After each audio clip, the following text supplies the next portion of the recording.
And good evening. Welcome to the Deltahead stream. I am James Howell, also known as J Howell.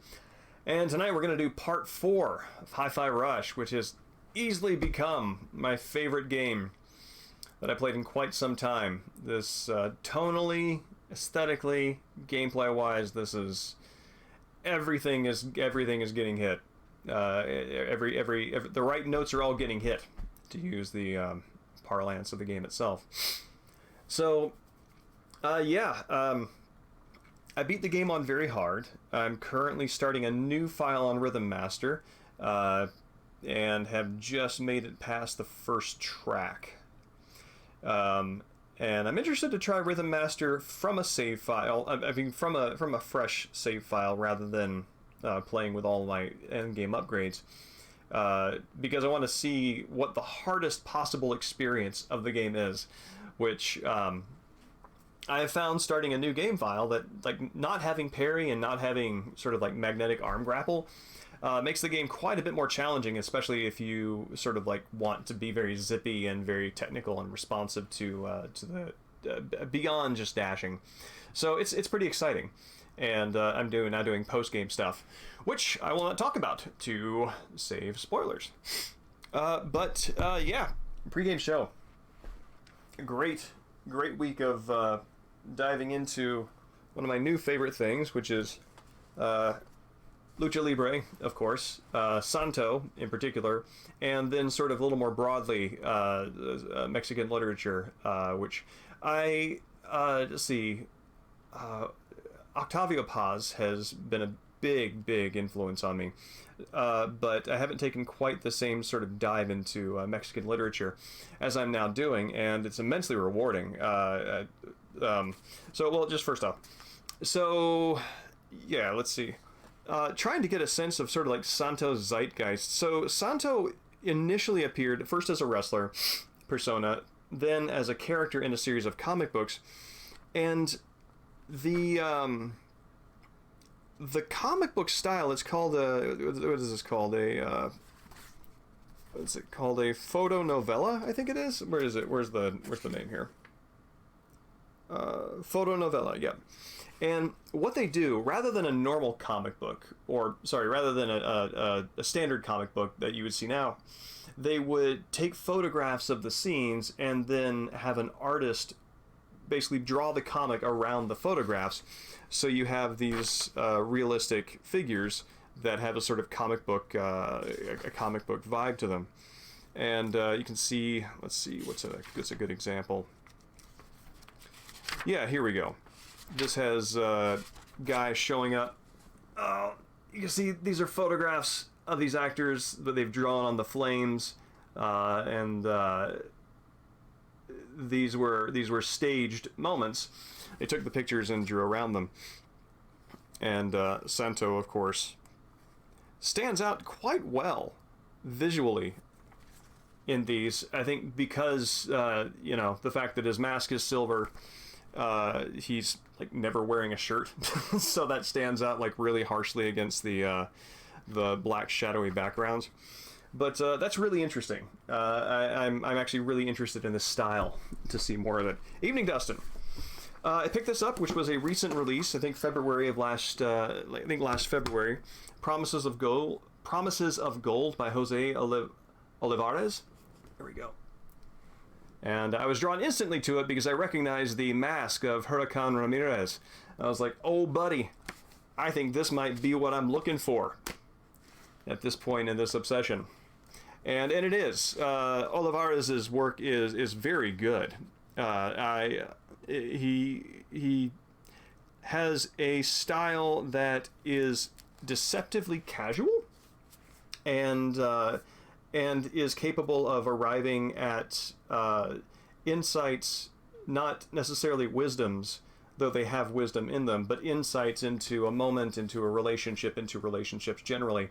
And they arrive there deceptively. It feels very casual and very normal, and then it gets to this really great place. So I recommend that. Promises of Gold, Promises de Oro.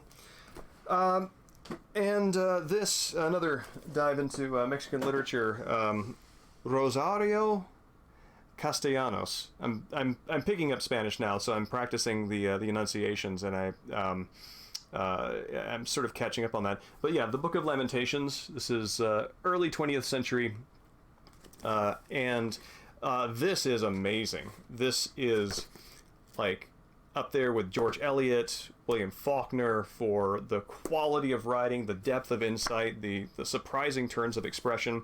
I cannot recommend this highly enough.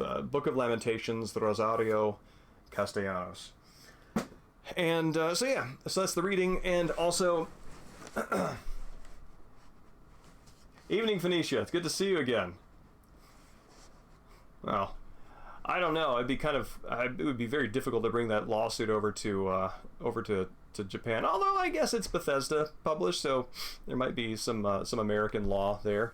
But I'm actually not familiar with Thomas Pynchon's work outside of people telling me about Thomas Pynchon's work, so I don't quite know what you're talking about. I would super be interested to know how his stuff intersects with this. Yeah, where's my mouse? There we go. So yeah, quick, well, maybe quick pregame show. So I want to share with you another El Santo movie, highlights from it. Santo versus the Grave Robbers, which I think it is very easy to look at these movies and to kind of smile and smirk and kind of like feel very sort of MST3K. I'm smarter than this material and can therefore make fun of it, sort of. And it's coming from somebody who loves MST3K. Evening, Dan. It's good to see you. Yeah, I'm always up for sharing books that I'm reading so I can talk about them with somebody, because not being in an academic environment, I really don't have that many opportunities. But yeah, these movies are highly imaginative, and they do things with narrative structures that are very that are novel, that do not follow the sort of oh, I forget the guy's name. He wrote this really great book on screenplay writing, and he's a very big person in Hollywood. The book is great, but I don't necessarily think that all stories need to follow that pattern, and these movies break from it. But yeah, so this is Profanadores de Tumbas, Los Traficantes de la Muerte. So that's profaners of tombs and the traffickers of death. Oh, I see. Cool, thank you. I know so little about Thomas Pynchon that I didn't know that he had a novel named V, so there's always more for me to learn, even about things, almost especially about things that everybody else knows about. But yeah, so let's take a quick look at what this brings. Klonoa has a pretty harsh difficulty spike near the end. Yeah, you're gonna feel accomplished when you beat it. So I look forward to knowing what your final thought on that is.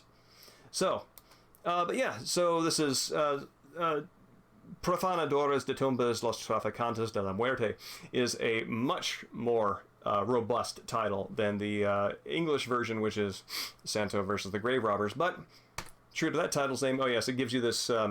This is actually a very interesting version of the this story is made up boilerplate, which I think, again, I'm just starting this journey into Spanish. I think it's saying something to the effect of this is a fantastic scenario that takes place in no time at no place. Just sort of essentially, it's washing its hands of any sort of like buddy pointing at it and saying that is about me or I take issue with that. But it does so in a way that that actually loosens it from history in a way. And I think that's very interesting. Evening, Ark. It's good to see you. And but true to form, it opens with grave robbing, so the title delivers. It's right there at the start. And it also, unlike the last Santo movie that we looked at, where it was almost like another movie that Santo was happening to, this movie starts with Santo right away. Oh yes, they're grave robbing for corpses so they can do things. Science bad, etc. Let me see here. Let me see if I can open up comments real quick. Oh yeah, many of them do. Many of them do start with that. And it's. I'm actually really curious to know if there was ever an exception where somebody looked at these science fiction horror plots and took issue with it on those grounds. But so yeah, so they're doing nefarious things. Santo is, of course, reading about this in the newspaper. Santo is on call as a support to the police and goes over to his library, and he has books on all of these things. If you have watched many others of the Santo movies, you will know that all of these are these relate to episodes in his exploits. So he has reason to know about them and keep an article. It has actually sent, I mean, you're going to see there's some disguising going on. So Santo goes over to his library, picks it up, but he's interrupted by somebody ringing his doorbell with a surprise gift. Who could this be? So this guy gives him a lamp, and this lamp appears to be made out of human skin. It is cursed, of course. The decorations on the side are of people in varying torments. And when Santo turns it on, it emits this high-pitched whine that incapacitates him, and he spends quite some time writhing. As he is writhing and sort of losing his bearings, you get to see the lamp, which has amid all of this, a human heart in the center. We frequently get zoom-ins on the heart. As this scene unfolds, the heart begins to bleed. So yes, it is it's the cursed hell lamp.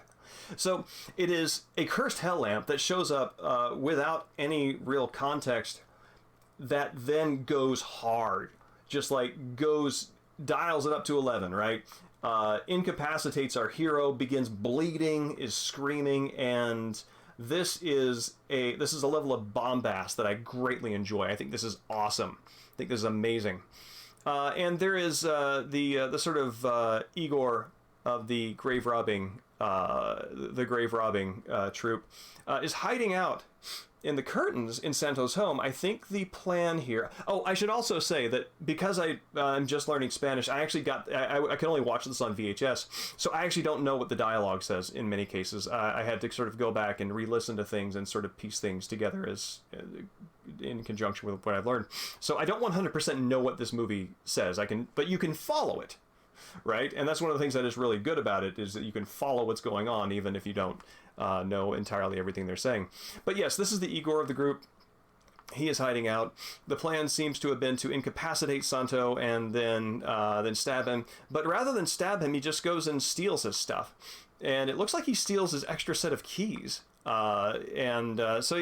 I think maybe the dialogue would help a little bit with that. But all I know is that, and Igor gets whacked over the head with a horse crop later for doing a bad job and botching it. Probably he was supposed to have killed Santo, and then settled for the silver medal. But Santo heroically goes over and inspects it. It's just like looking straight into the maw of the lamp of hell, and also an incandescent light bulb. And so then he, does what anybody should do. If this is actually really easily defeated, he just unplugs it, and there you go. So yeah, Santo defeats the cursed bleeding lamp that opened his entrance into the movie in a very big way. Let's see. Yeah, and that's one of the things that I think is very good about this. It actually connects with one of the things that dramatically I really do YouTube returns. Well, I mean, it's a gift. I mean, that's just rude. But yeah, one of the things that is interesting about this, and it's one of the things that really interests me about pro wrestling dramatically, is how accessible it is from far away, how followable it is. There are some dramatic conventions that you have to know in order to really decipher it fully, and as I've been reading and sort of learning more about Lucha Libre, I'm coming to understand how those are sort of unique dramatic conventions. Those dramatic conventions are unique from either Japanese or U.S. pro wrestling. But a lot of these movies do the same thing, right? They're very big. They're very big, and you can follow them and you can understand them. And the imagination, also as in pro wrestling, is very big. So yeah. Well, to be fair, Santo defeated the lamp as well. And this is, some might say, a pro wrestling technique, because it is a grapple, it is a pull. But yeah, Santo is, he's on the case, The grave robbing is not just a matter of public news, it is now personal. And he goes out to his car, hops into the Santo Mobile, and zooms away. So then we cut to something that is another feature of many of these movies. And I think this speaks to some of the entertainment demands of the time. There will often be entire musical sequences that are the sort of thing that you would pay to go to a show or a club to see. And there's, maybe the characters who are performing it are integrated in the story in some way. But by and large, it seems to be there for the pleasure of the music itself. And that's very refreshing. It's very cool to have these sorts of interludes because they're enjoyable. So she sings, she shows up as a character.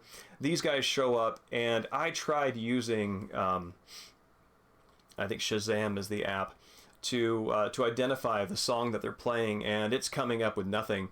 I would love to know because the musical intro to this, the acoustic guitar work is really lovely. But so then, of course, we go to wrestling. So again, many things that we were watching the entirety of for the pleasure of it. So club singer, club musicians, wrestling. And then we get to one of the things that is very interesting, where it just cuts to this placard where we go into the second episode.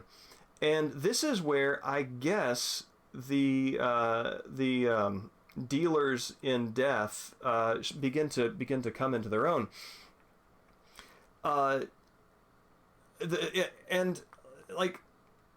There's a subplot here of these merchants who sell everyday items that are cursed. I think they might be supplied by the grave robbers, since the grave robbers were the ones who gave Santo the cursed lamp. However, it is entirely possible that the grave robbers got the cursed lamp from the Traficantes de la Muerte. So I don't really know what the relationship here is, but either way, the Traficantes get their own time. Thank you, Ark. I appreciate that. Let's see. So yeah, so I'm not sure what the relationship here is, but there is one. And this happens again. We go to the cursed objects another time, and there is another placard for it to let us know that we're going into the sub story. And so it intersects only indirectly with the grave robbing, and I think it's very interesting that they give it its own time, because I presume that thread is solved by the conclusion of this. So here we have our cursed wares guy on the left. Clearly, that is not just reading you to see if he can get you, he can upsell you, but how savvy you are on the cursedness of the thing you're looking at. So cursed pottery. Here he is selling a cursed violin, and that oh no, that's way too much text. That's way too much text for something I'm way uninterested in. Does anybody here have mod capacities? Because I would like that to go away, and I don't know how to do that in... there we go. Goodbye. Cool. Now how do I get rid of this business here? Alright, cool. Alright, rad. Anyway, so let's get back to this. Selling a cursed violin. This cursed violin shows back up in due time, and it keeps returning to this shot, which is really interesting framing. And I like that they. I like this. The balance and the breakup is really interesting, especially how it's sort of framed by that curve. So then we get back to grave robbing, because the title isn't screwing around. And this old vagabond wanders onto the side. Here's your MGS3 costume disguise, and who else is it but Santo? And they go into a brawl, of course. And one of the things that is really great, the fight sequence is really cool. The camera can look back at, can get a bigger view of the environment rather than just an interior set or a wrestling ring. And we also get a lot of tried and true lucha moments.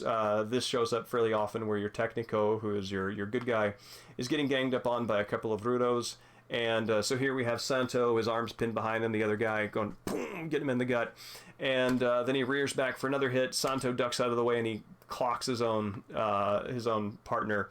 And that shows up fairly often, especially whenever there's like a whip throw sort of run in the ring. It's very cool. Yes, Santo knows the CQC. But then we're back to Cursed Wares. This guy is playing his violin quite happily, but something is amiss. It is concerning. This guy looks like Jeff Goldblum to me.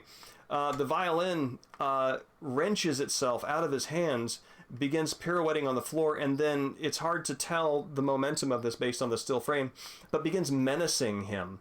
It is currently angled toward him and sliding toward him aggressively. It is binding him with its strings, as you can see him struggling here. The strings are wrapping themselves around his neck, and he is struggling to breathe and to fight it off. Eventually, he undoes it. Apparently, there's a timer on this thing.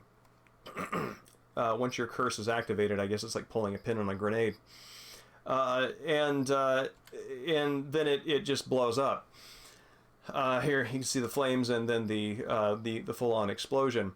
And this is jumping ahead. Then and this is the end of that sequence. The Cursed Violin arc has come to close. These characters are never seen again. And again, I think this is awesome. This is in a movie context. This is something that I like about Japanese game development, where there will be a mini game or some sort of subsection of a game that they give a great deal of development attention to, more so than you would expect. Given the fact that it is just a little parcel in the game, and I like that the same thing is happening here. This also happens in Herodotus's histories, where he goes into these digressions where he thinks, hey, this is interesting, so I'm going to talk about this for 5 pages. This sort of style appeals to me. And then again later, here we go back to the club singing. This woman is wearing a wig that she got from the Traficantes de la Muerte. And it begins attacking her and strangling her. She casts it off and she regards it with horror. And it is bouncing up and down on the floor like a small dog. It's hard to see, but it's sort of in the center there, right above that chair. A brawl breaks out, of course, because the grave robbers are there. I don't quite know why. But the brawl breaks out. Santo takes the day, and the wig, which is writhing on the ground, he goes over to it and squishes it like a cockroach. And if you can see on the right, there's some fluid that just kind of squirts out. Like, apparently it had some sort of it's not blood, but some sort of viscera that he just destroyed. So it's like the violin, a cursed violin, one would assume, is wood and string and metal. And that's all it is. And one would also think that a cursed wig would be hair, fibers, whatever netting is involved in binding it together, and that's it. But that's not true. There's viscera inside this wig that the woman did not know was there when she put it on, and maybe she thought it was some sort of bladder to give body to the hair if they just wanted to pump it up full of air. But no, I don't really have an explanation for that, and I'm glad, because this is great. This is very strange and evocative, and the fact that it leaves it unexplained, I think, is to its credit. And that brings us near the end of it. This happens several times as Santo is finally in the base. Santo has come a little bit from the last movie that we discussed, where he was throwing guys over the ledge of a cliff and just sort of racking up a body count. Now Santo ducks their attacks, and they wind up throwing themselves into their own machinations. Literally.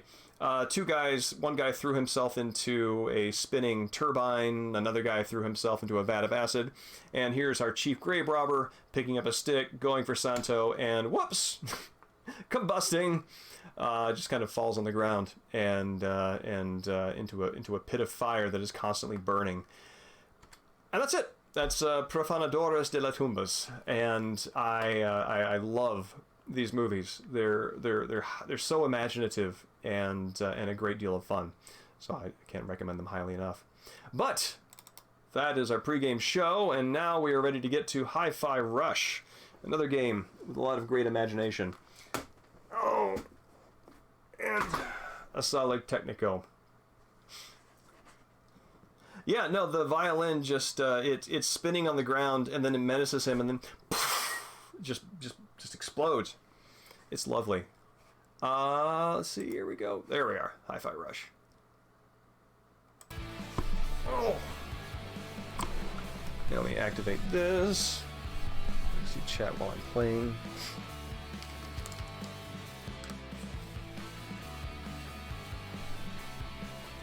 No. Do not auto-install updates. Every time iOS updates, nothing works.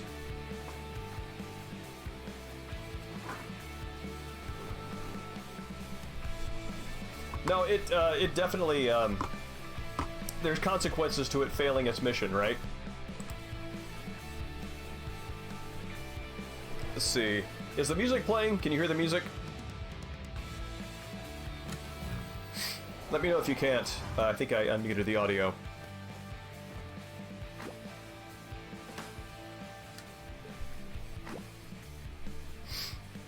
Let's see, with the master normal, there we go.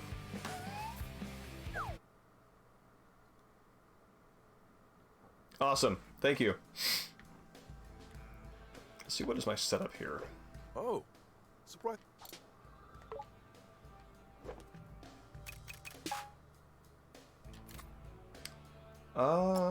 Health kick.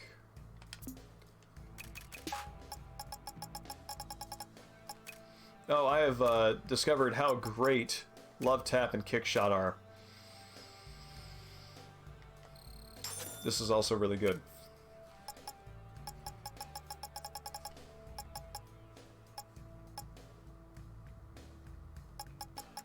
I own those on my very hard file, and I've never used them.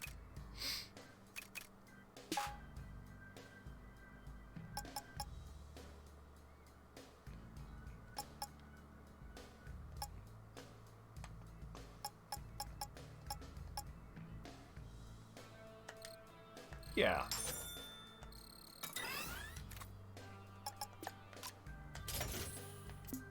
I found this to be pretty useful in score runs. Back in the game.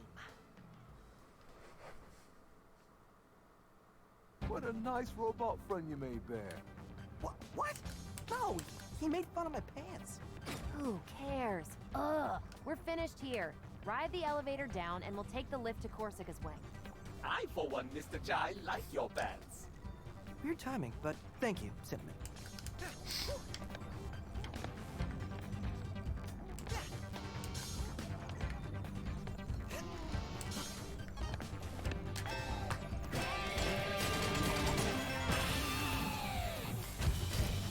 I think it's interesting that they use the combos, just a variety of combos to get you using your full arsenal on those.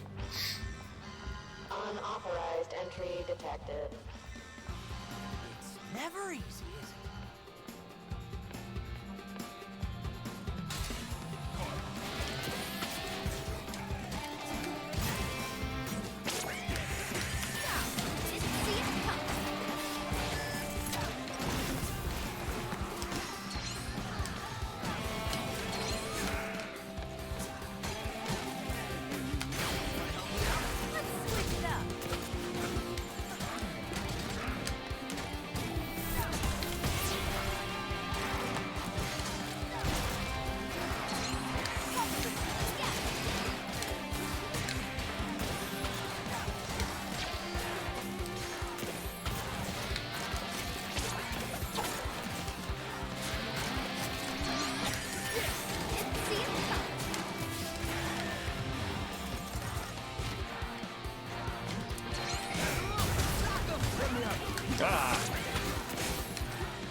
Oh, there's a two-hitter.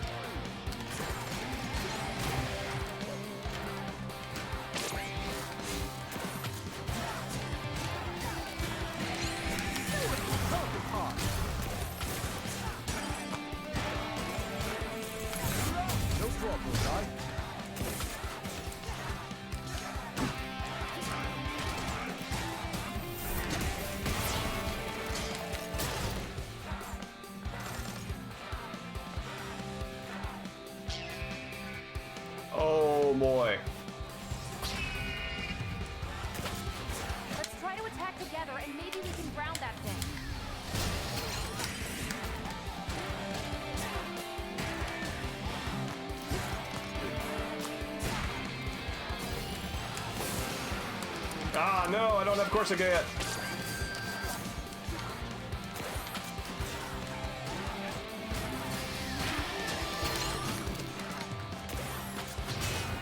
Oh no, we're here. Perhaps using your magnet when it's cross-angles is a bad time.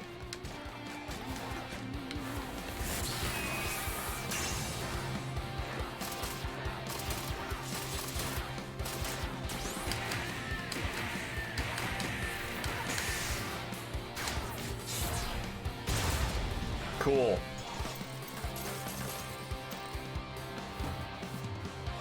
The first time on very hard was challenging.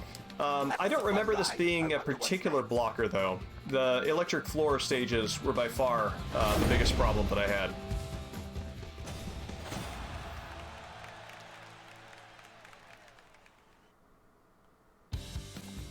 Lift should be just ahead. And we're one step closer to Corsica. The electric floor stage made me mad. You breaking me out, working together. That's what we do, little guy. We're a team. Yeah.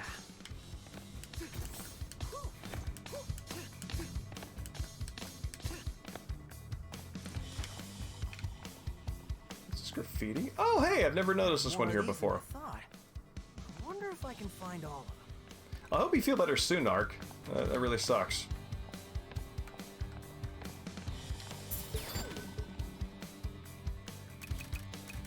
Kitty Cat does the hacking.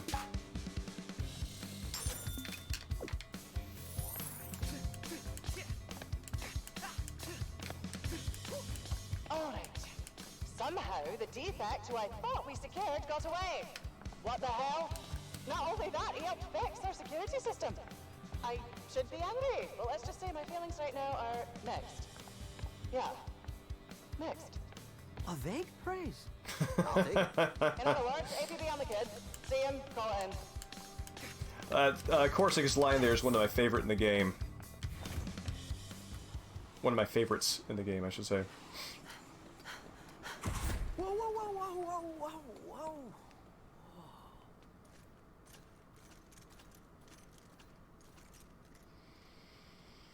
Watch out, Chai. They're ready to ambush you on the lift. Wow, these guys are like the dude upstairs. They don't know me. See? Sup, fellow Vandalay employees? Catching the lift? Yep. Secure the room too, just as There's all. the defect. Stop him! Nah, this is the guy that fixed the security system, man. Idiots! That's the defect!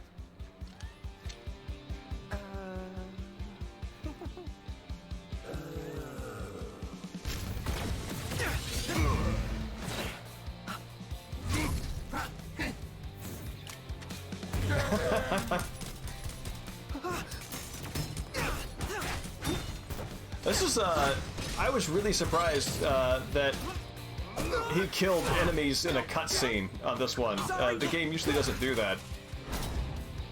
Lets me be the badass.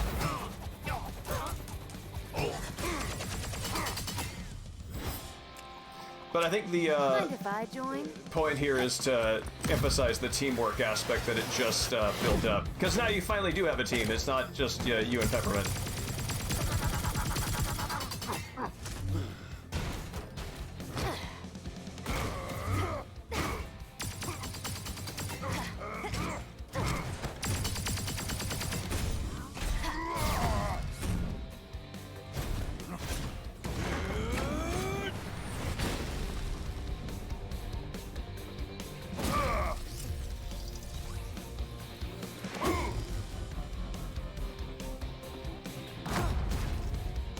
Hey! Sorry, mate.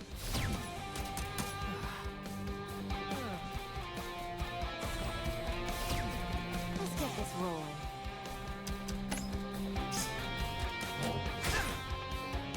And the fact that everything is Hold in them off. time is just so satisfying. Next up. And the thing about music is you feel it physically. It's one of the wonderful things about it.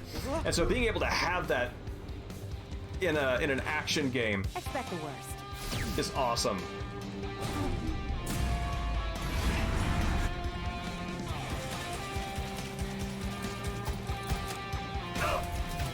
No, guys, get off.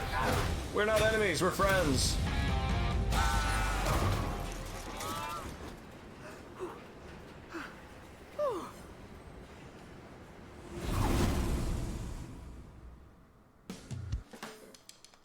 this reminds me that we want to turn streamer mode on. Sorry, Ark, I did in fact remember.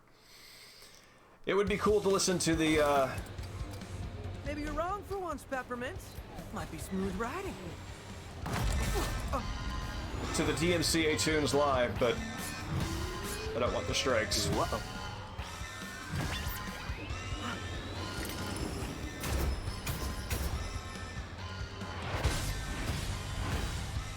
Here they come.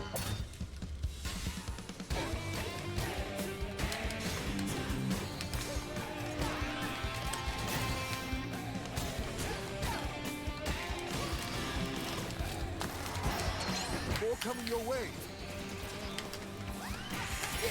Like this?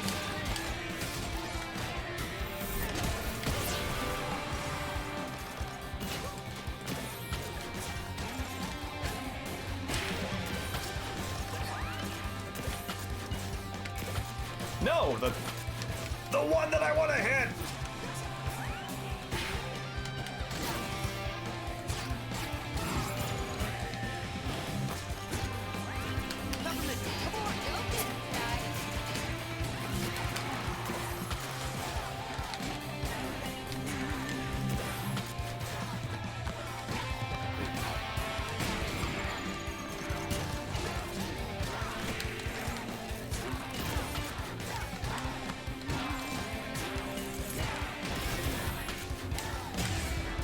Cool.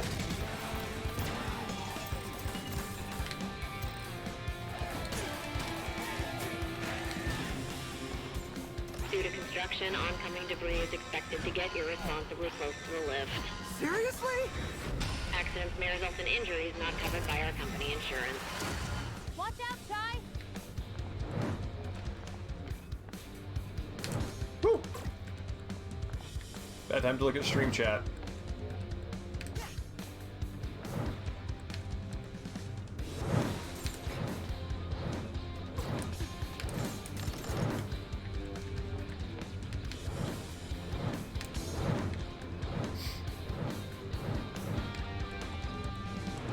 Surprisingly safe place to Great stand. job, little guy.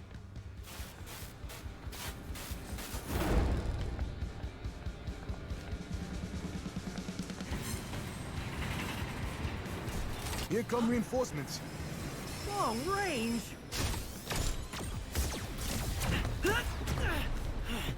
Just let me at him. Try this out. Come on! More of them coming!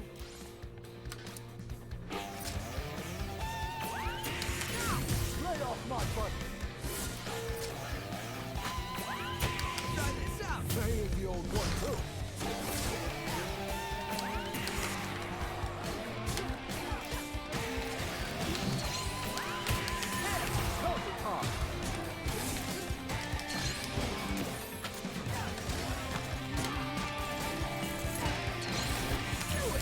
Exploding things. Incoming. Rotate. Dodge.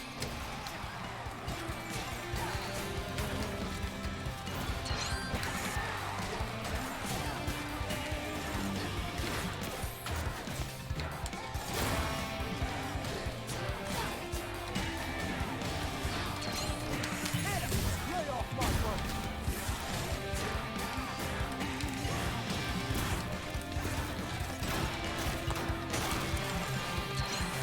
Oh.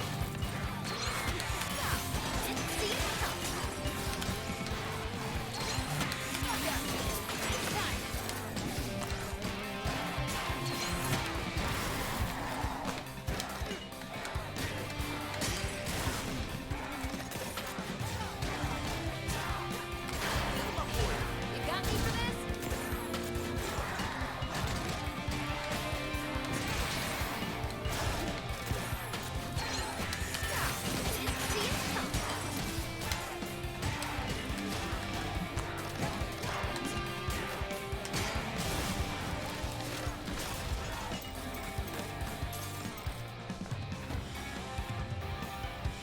I'm enjoying the ride, but this is one long tunnel. You'd think Wing 1 and 2 would be right next to each other, huh? More construction ahead. Mind the debris. Thank you. Again? What are they even constructing?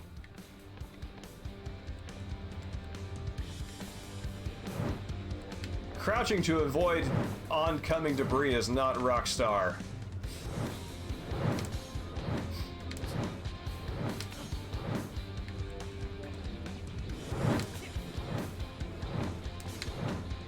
Oh! Woo! Okay.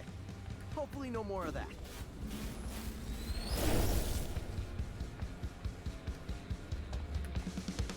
Is the kid still on the left? Oh, come on, guys. Get it together. Put the brakes on that thing. Whoa!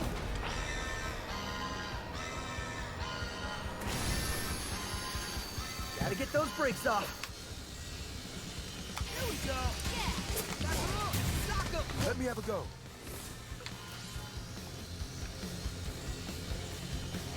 Back around. No problem, guy. Oh man, You got this back. macaron cooldown Got it. chip would be good right about now.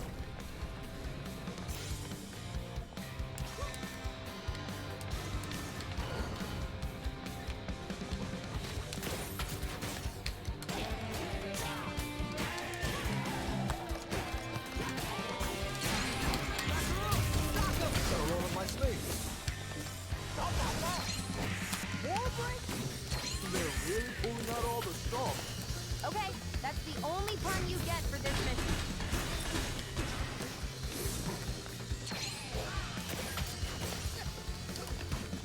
Back around. Ready for this? Another one down. Try this out. Try this out.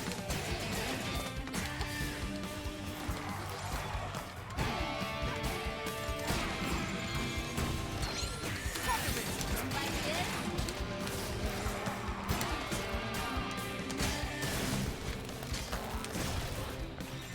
Macaroni, 2 final breaks.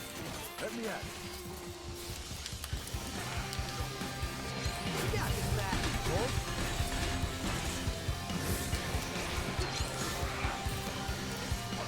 Get up. Let me at it.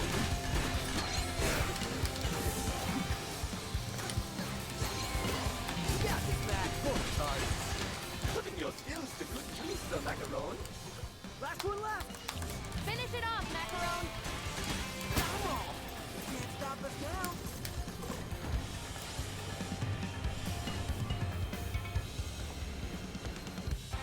Now arriving at Security Wing 2. The cooldown of this, it feels a little better once you. I was thinking. Oh, this is great. Yeah, with no I really brakes. like how 808's I was body thinking- language changes depending on who's speaking through it. Peppermint. Any ideas? Oh, now you want my help.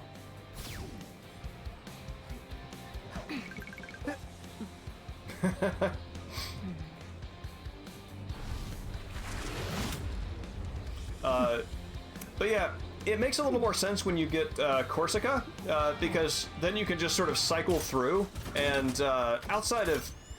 Corsica has the most sort of like status effect Chai, a little space here?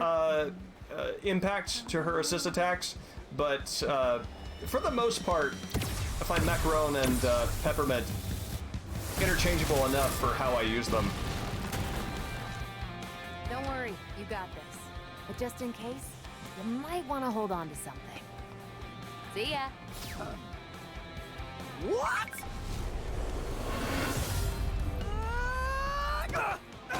I find it interesting that Peppermint has, I mean, understandable disregard for Chai's well-being.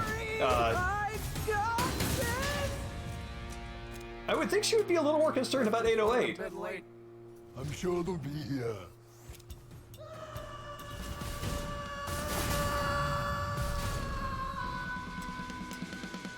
Huh.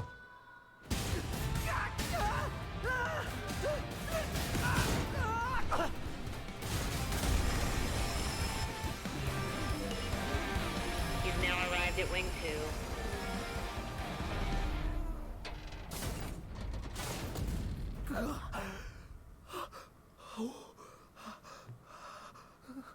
That was a smooth ride.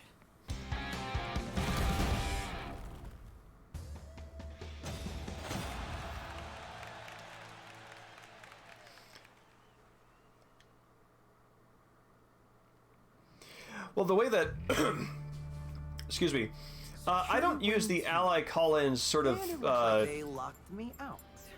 Then we have to force our way in. like just randomly. I usually attach them to parries, Construction. and as part of Might be another way. a combo finisher. That's how I found them most No one effective. See me coming as I sneak And there's very little cooldown there, I think. into this trap.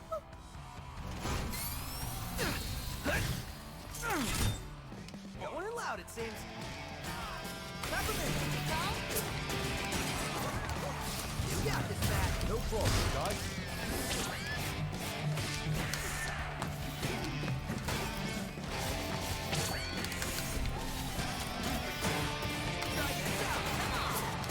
No, move, dude!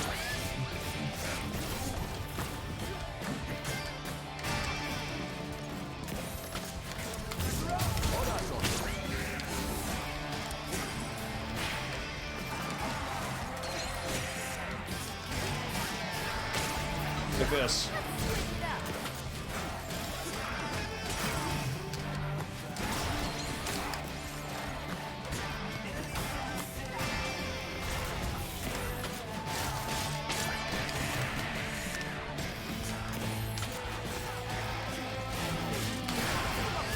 You got me for this?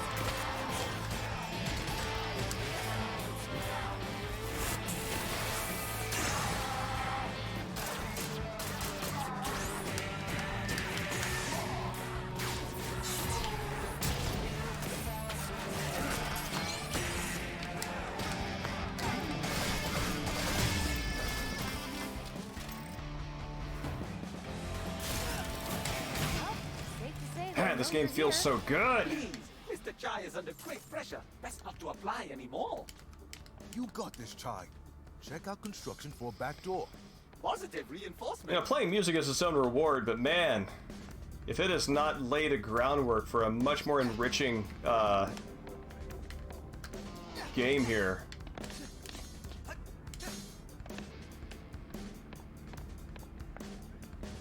Oh, I see what you're saying. Yeah, I have not integrated them enough into my playstyle to where the to where I've really felt that very much. And similarly, the cooldown chips don't really factor into really helping my playstyle very much for that reason.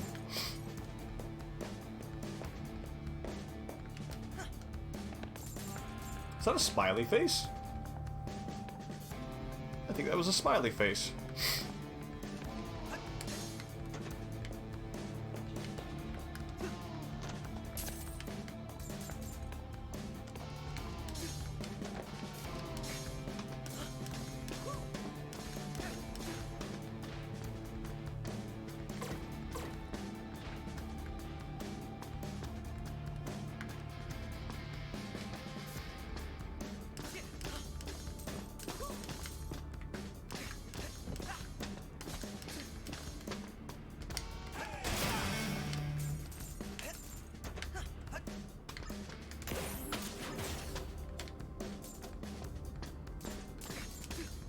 Corsica here.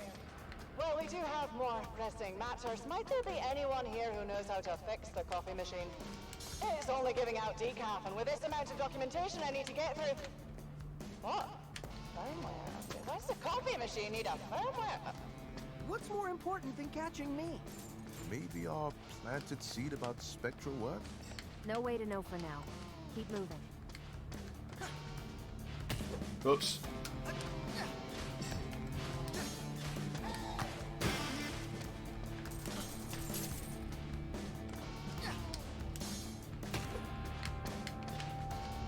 No, wrong way.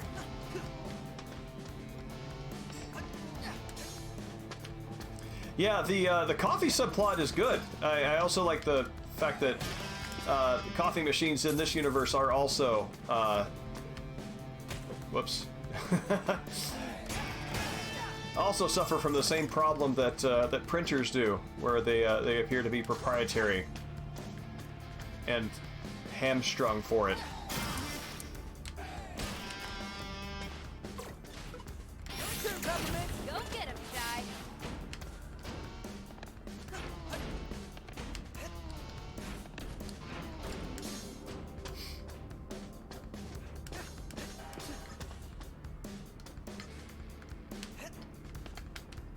mind if I do.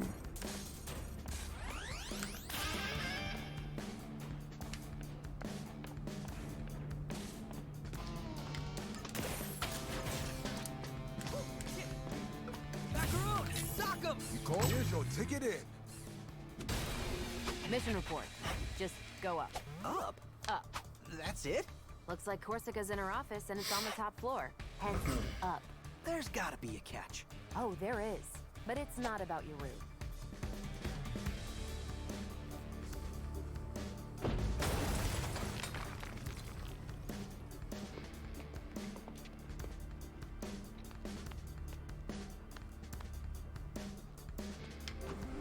Okay, I'm emotionally ready.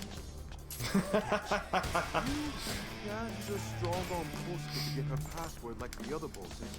Says who? Corsica isn't outfitted with Vandalay tech. There's no pass key. She memorizes her passwords. You'll need to get her to cooperate with us. What? How am I supposed to do that? Persuasiveness is indeed not one of Mr. Chai's strong suits. Cinnamon's right. We need her password to shut down Spectra. Let's brainstorm here.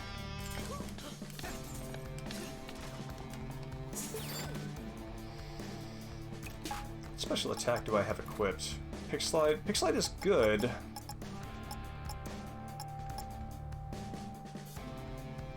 That is better. Let's see. Yeah, let's get that. There we go. Now I can save up for Hibiki, which is a lot of fun.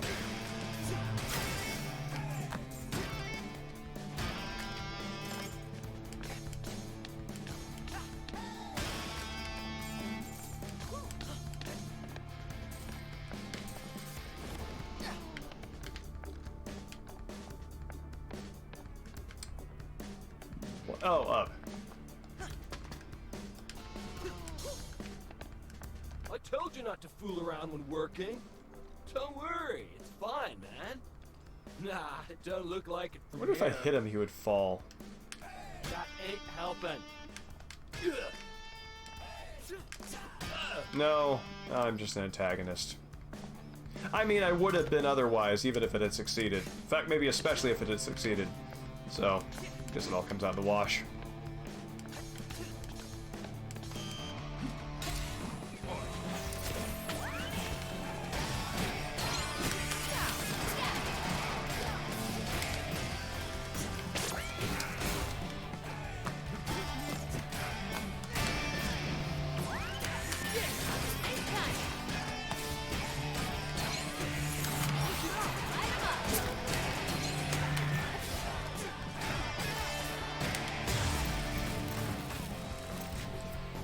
Man, outside of getting those chips that increase your ranking, I just, even when I vary up my combos and do a whole bunch of the air rave and other stuff like that, I still can't quite always get it up to S. And I just lost the quick way. Ah, the Chai I know wouldn't let that stop him. Macaron, you've known me for like 5 hours. Send any security available to capture him, or at least stall him. I need quiet time right now.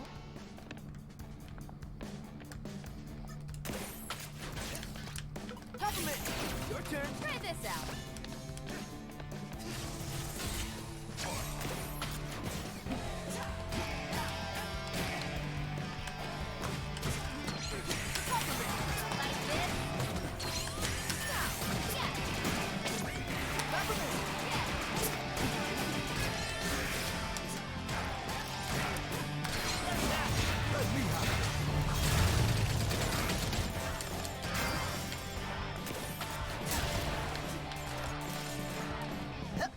Whoop! Let's go!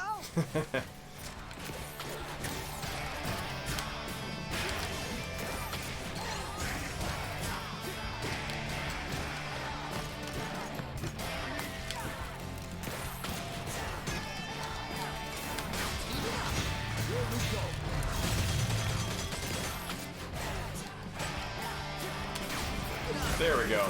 Let's switch it up.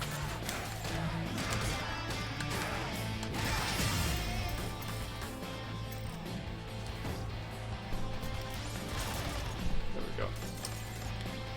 You know, on the this is curious. On the iPad here, I'm seeing that the camera, this camera here, the face camera, is a little blurry, but the game itself is looking smooth. Is that what y'all are seeing as well?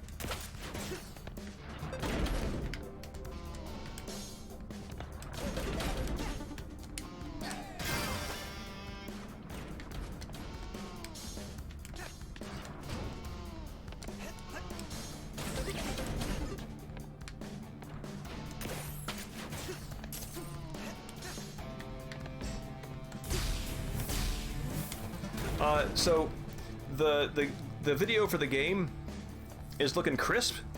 The video for this camera here, for my face, is looking a little blurry, and I'm wondering if that is just how it's coming over on this iPad, or if that's something y'all are seeing too. All the perfect qualities of a boss. However, she just joined Vandelay 6 months ago. It did seem like she's been trying to prove herself to Kale since we ran into her. Ah! That's pretty insecure for head of security. Hey, a joke from Peppermint. Rare form.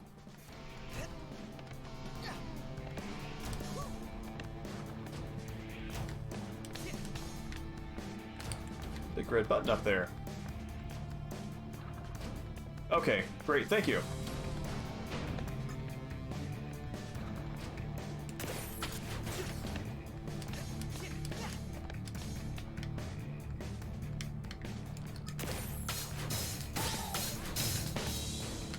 Oh, I missed the push button. Removed access from elevators temporarily. Please make use of the stairs. It is a healthy alternative.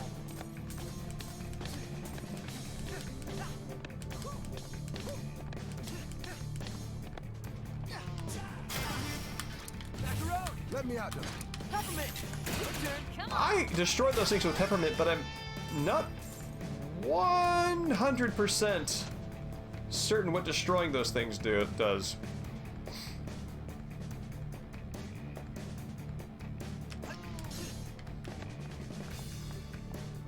Interesting.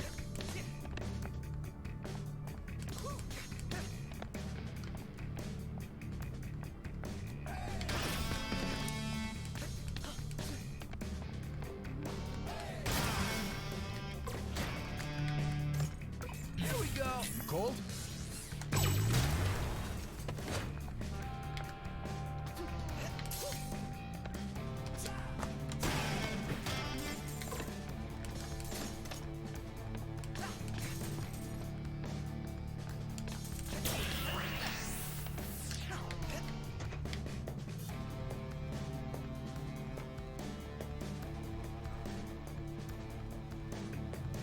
Interesting. Oh, hey, there we go.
up my sleeves.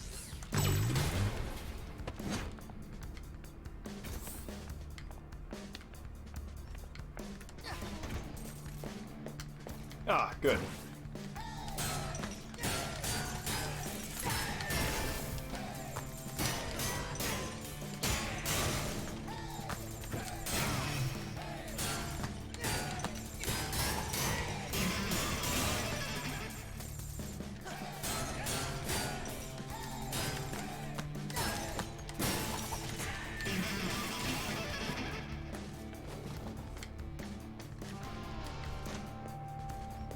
Oh, treasure chest up there. It's like a pipe.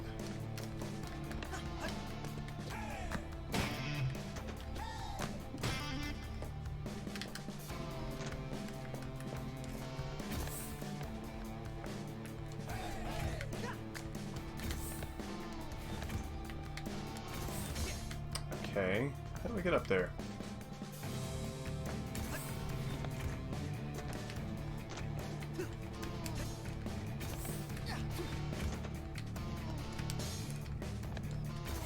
Maybe this.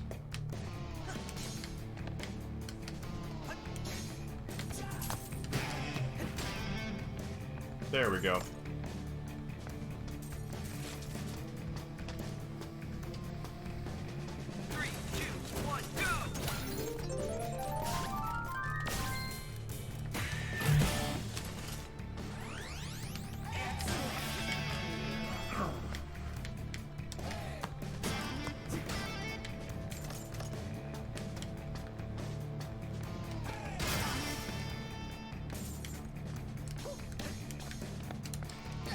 Ark, I'm curious, do you know anything about the mouse or rat subplot? I keep seeing a bunch of warnings about the mouse, and I never encountered a single mouse.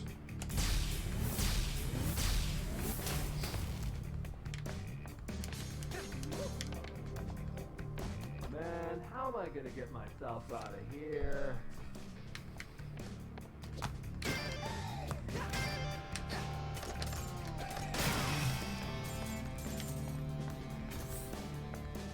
More out-of-sync security notes. Your specialty, Miss Peppermint. You must be so excited. Very. Here we go. Yeah!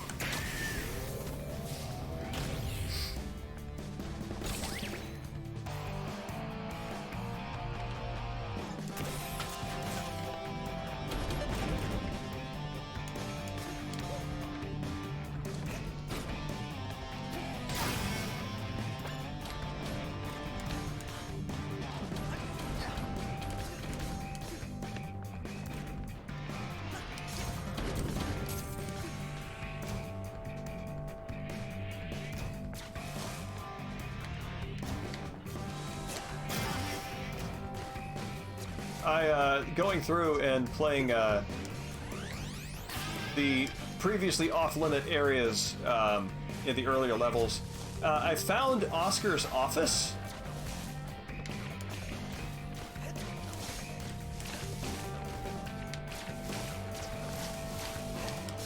Where apparently he had been designing his dog-shaped box structure using a miniature. And I thought that was very charming.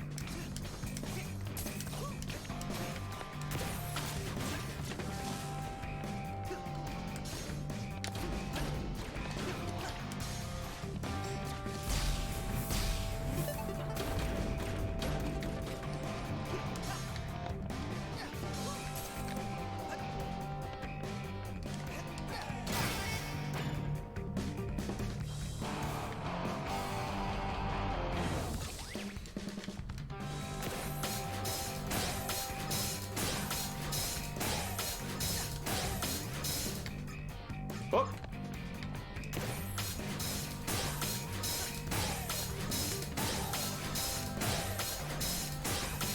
right, gotta keep moving. Oh, man. Whose idea was it to build a totally vertical security building? I gotta say, don't feel so motivated to get back to work right now.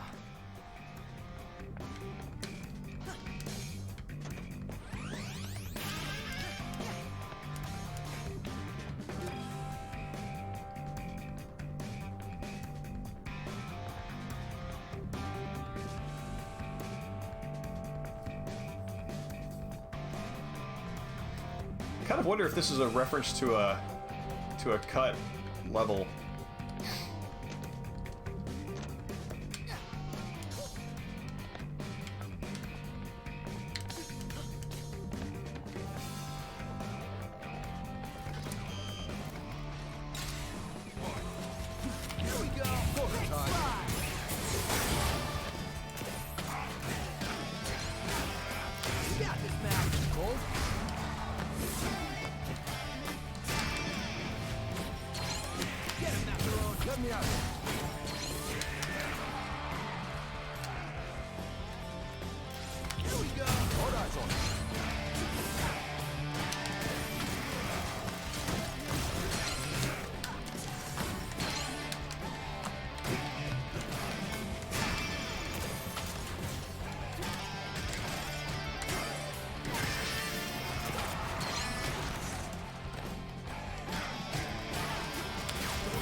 That's probably my favorite one of those interludes.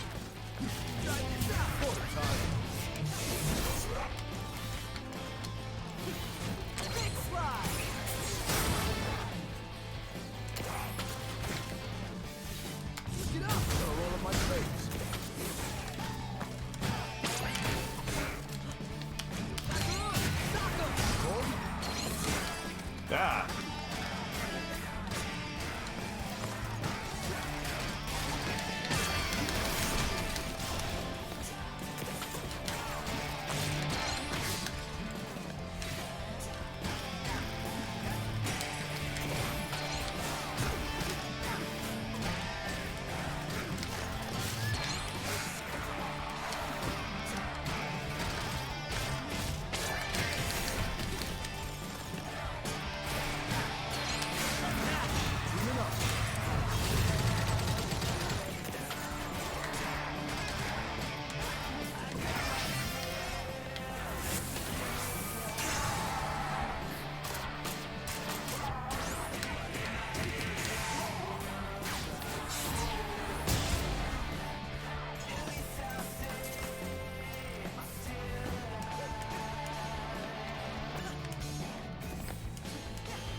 Okay, plan time.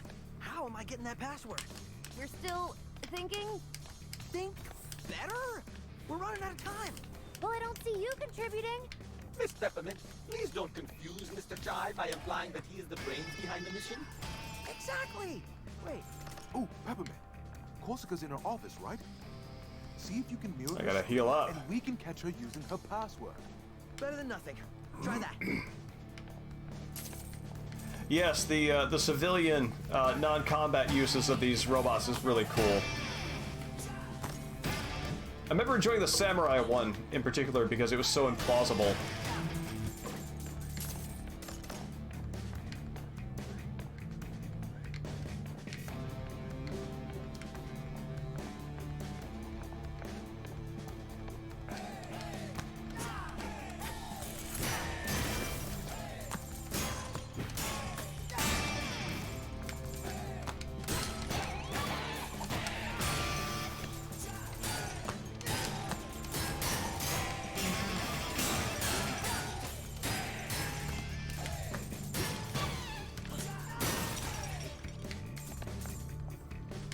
I don't remember offhand either, but I remember enjoying it.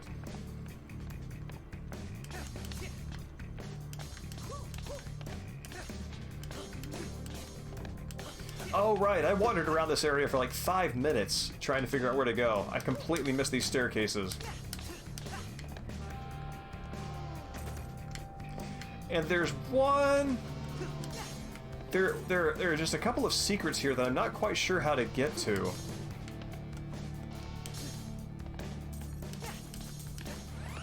The stuff that's on the other side of this, I see... Maybe... So there's an entrance over there. There's Oscar. Maybe it's really simple and I sort of derped past it. when I played before.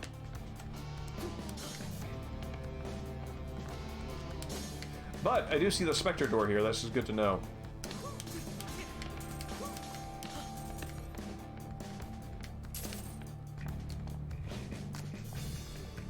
Check out that dude over there. One of the old models sent I over from love production. Oscar. Barely knows what he's doing. Congratulations. How do you feel? Nice girls.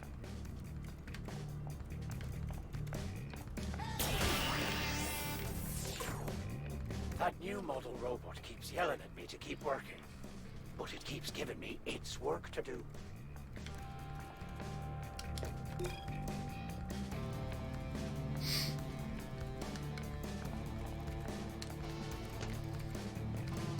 So yeah, I'm not sure how to get on the other side of this platform here.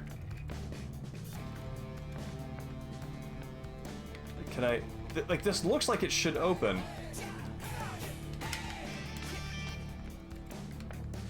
Tell ya, those us new models, we know how to get stuff done. But I shouldn't be complaining. There's work to do. And what good work it is.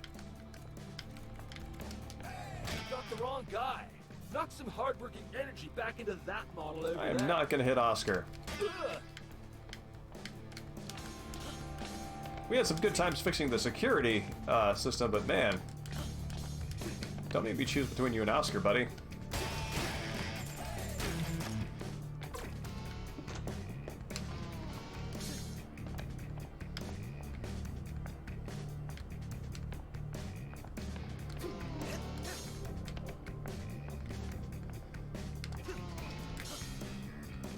Is there a way... Oh. So it's up there, is it? Yeah, it's up there. Is there something I can jump on that I'm missing?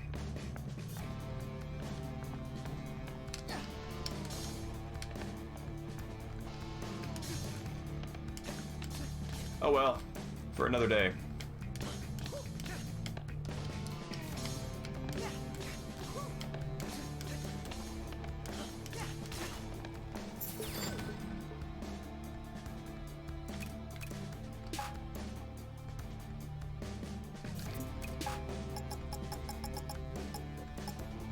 Ah, so close. I just need a little bit more.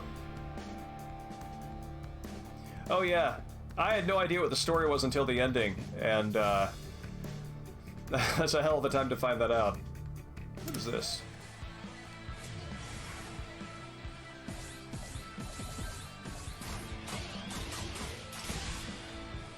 Oh, I see. No, I don't want that.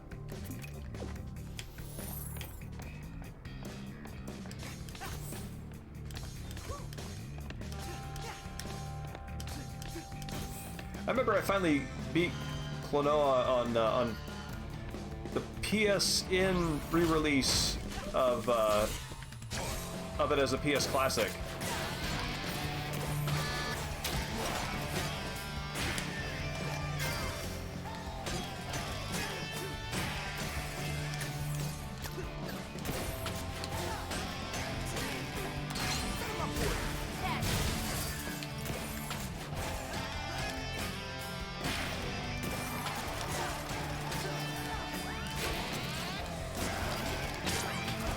Hey.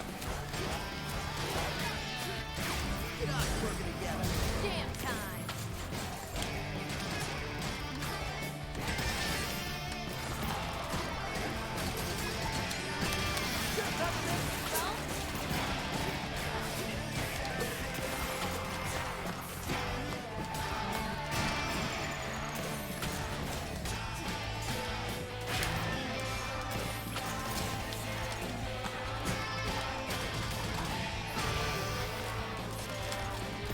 You're trying to hack into my computer? The head of security? Busted. You broke my concentration. So how about I break you?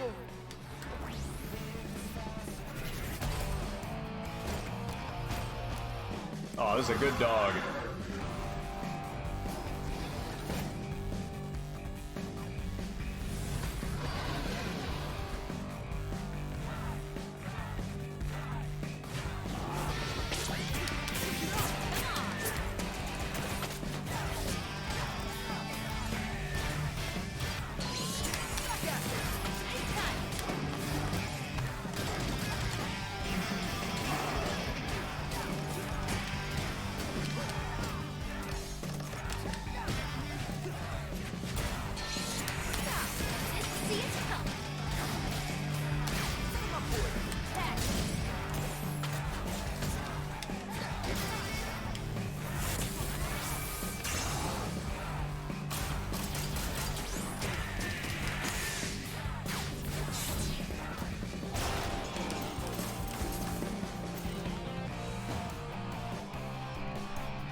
to blow it, Peppermint. Mr. Chai, we all make mistakes, especially you. The mirroring worked, but only for a minute. But get this, Chai. She was looking at Spectra files. The stuff about mind control. She must have forced her way in there. So she really wants to know the truth. I died many times on this when I played through on very hard. Or fell, rather. I only died once. By which I mean I fell so many times I completely depleted my health meter. Yeah, that's, I didn't even think about that, but that is a game worth having a physical copy of. It's a really good platformer.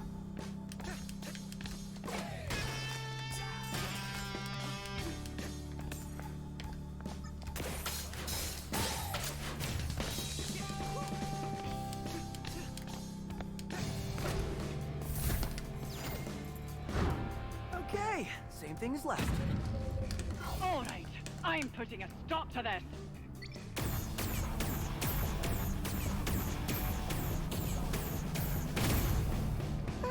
That's not bad. Let me know if you decide to give up. Great, fantastic. Can we get any more lasers? She's panicking. I'm panicking. We don't have a plan. Just give us a second. That's interesting. I don't think I've seen, was it the, rage emotes? Whatever, that, meme emote style from maybe 10 years ago that was past my time, obviously. Anyway, I recognize it visually, but clearly can't name it.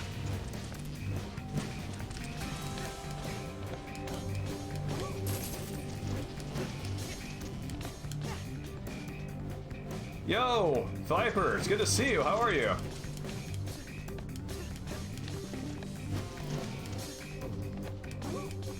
I'm glad you were here for one of my new favorite games. John Jahan is continuing to be an absolute winner.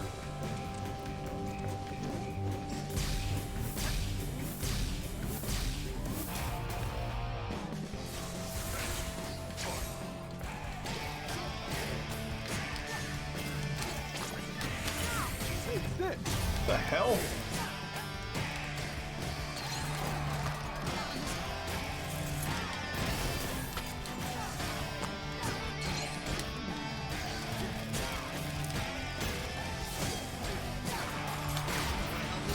You got me for this?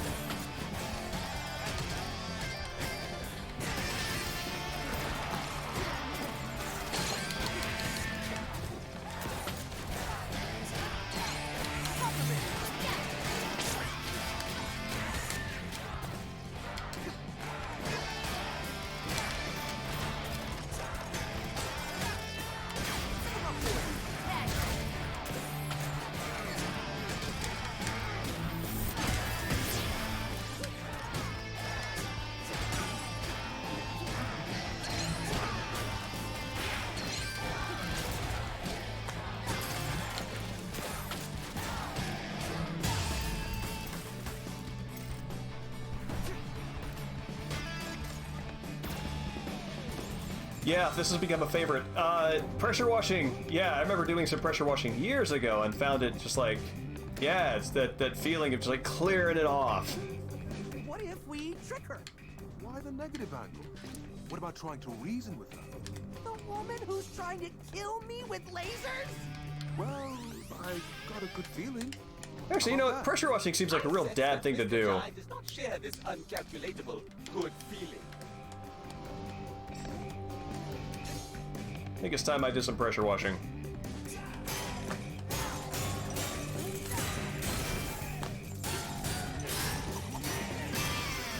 Oh yeah, Viper, I'm curious.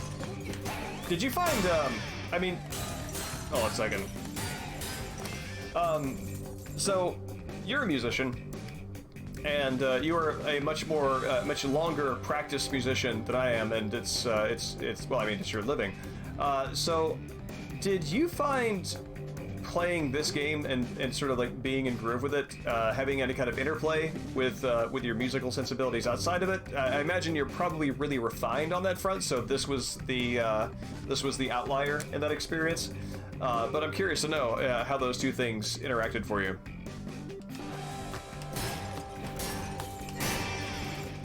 Spoken like a true artist.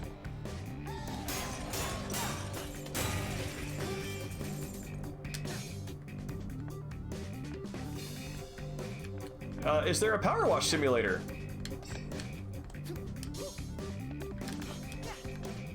Try this out. Got him, Ty.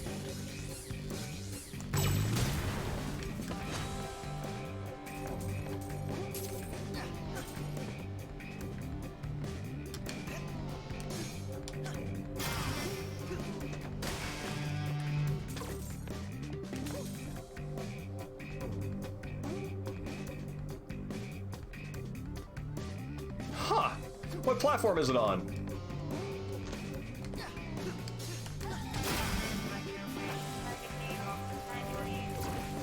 Trying to take a nap with these things.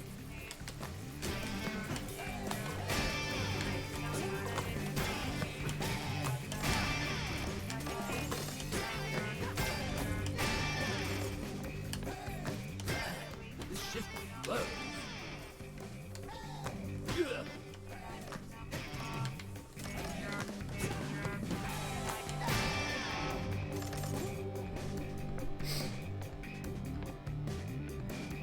Oh, cool. I will look into that. I've never heard of that before.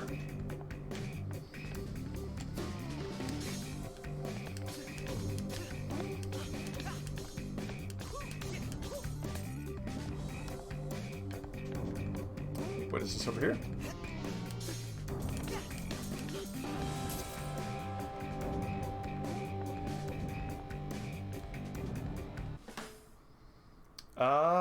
No, it looks like it does not.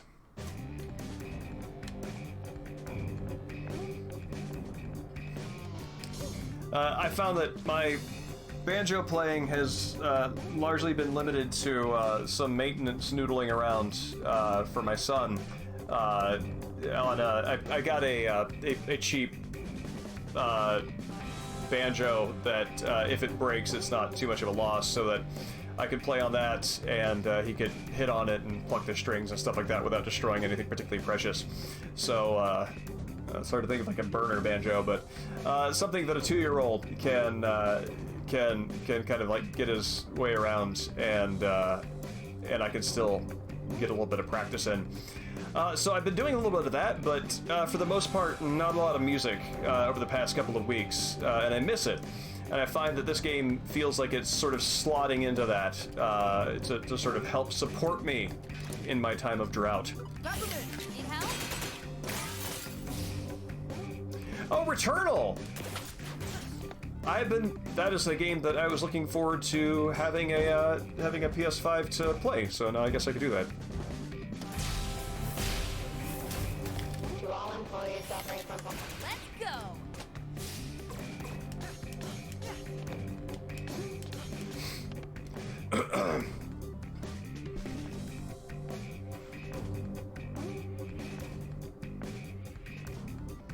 Viper, is there a particular genre that you find yourself doing sound effects for?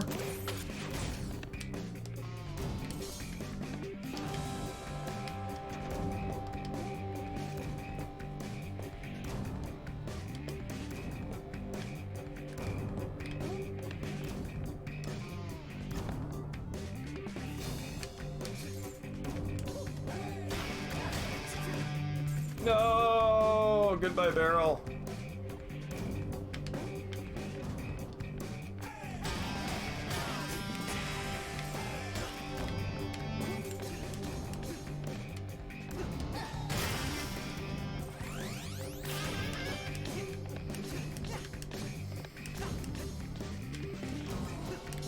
Oh, goodbye.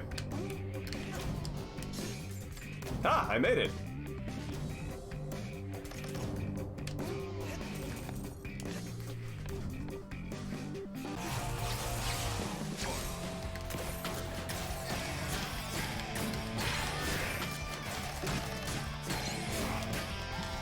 Ah,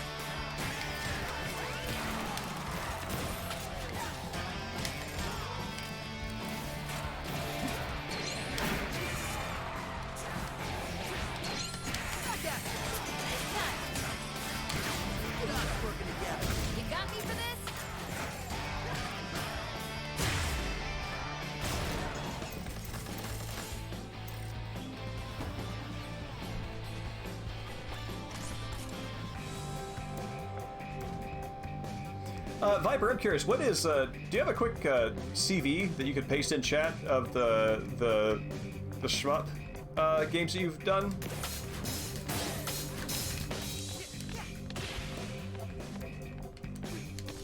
Yep. I knew that would happen.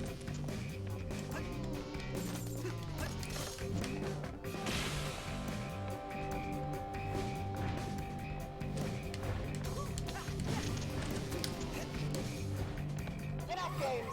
Roll 'em in. Yeah, do it.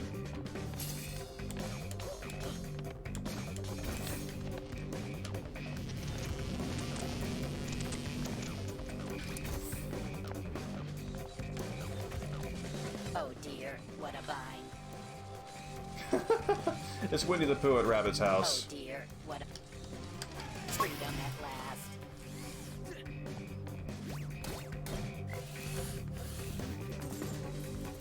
Oh, I can't. I can't.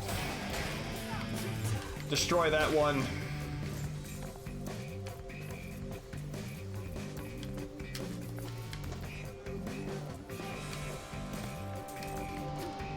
How did he get up there?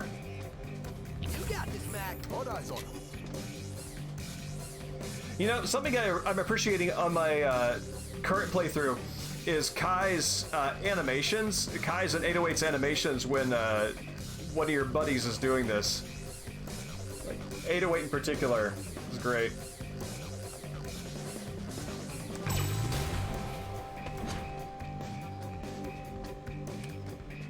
Awesome, thank you.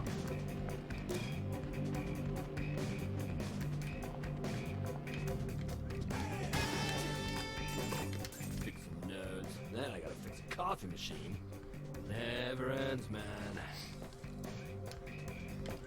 That is something that another thing about John DeHanos' games that I very much like is the how integral a cat is to both Evil Within 2 and also Hi-Fi Rush.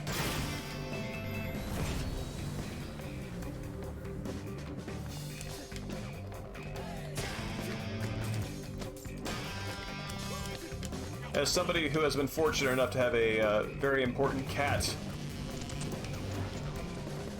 in my life, that's very meaningful to me.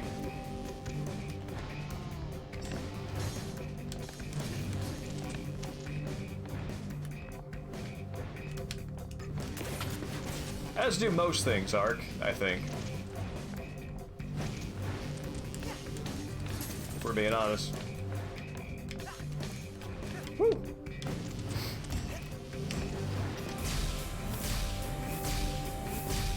Peppermint, next time you say go up, please include a note about distance.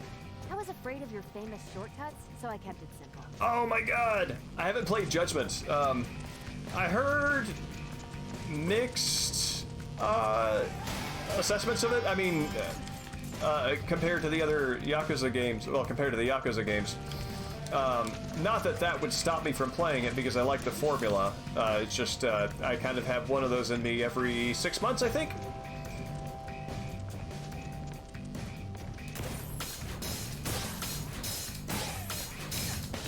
Did Ishin come out yet?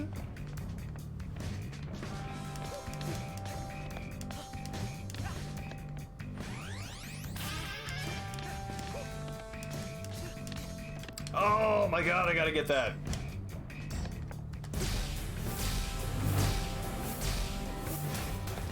Looks like that's her office. Man, what a commute.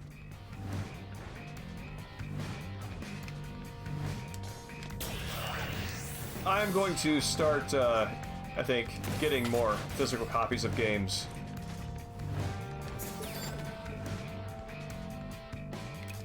Here we go, Hibiki.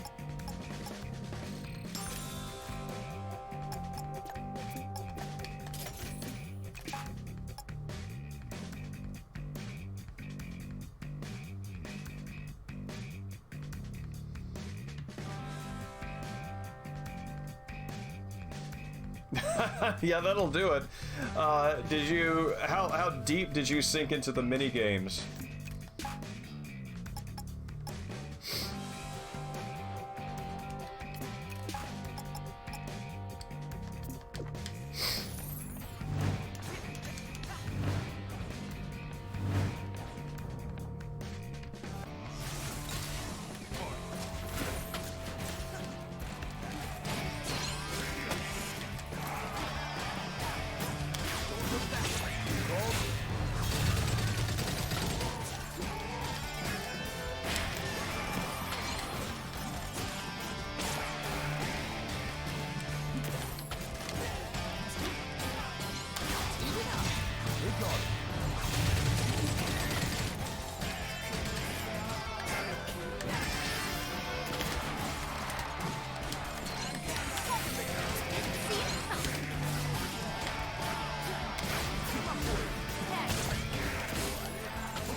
Cool.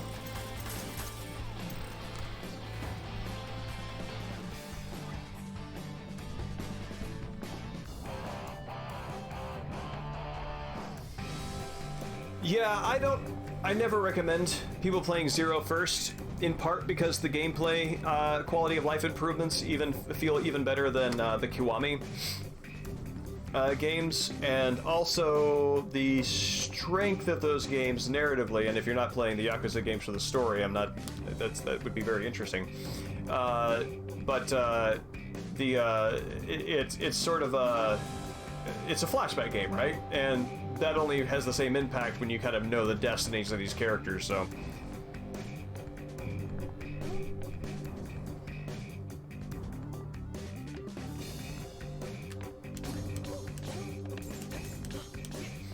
I gotta tell you, I'm awful at Yakuza's combat. Sounds definitive. I almost always get my ass handed to me. I don't have nearly the same kind of groove as I do in this. Go get dirty.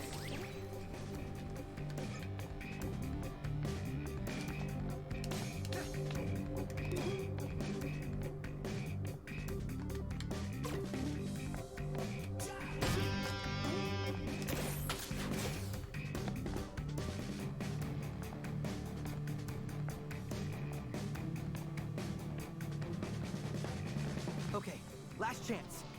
What am I doing? So you're gonna have to wing it and talk to her. Remember the last time I tried to talk it out? It didn't end well.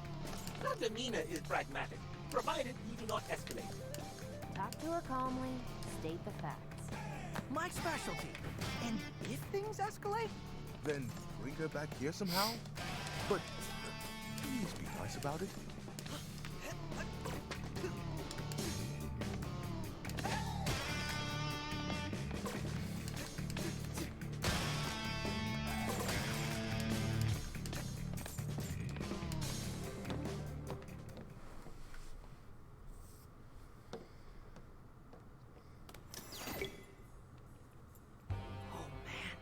Right there. On her computer. And she's still looking at Spectra files. Okay, that's good. She wants to know more. She'll listen to us. I'm like a chameleon. Mr. Chai, are you listening? Waiting to strike. Now this is important. All you need is to subtly...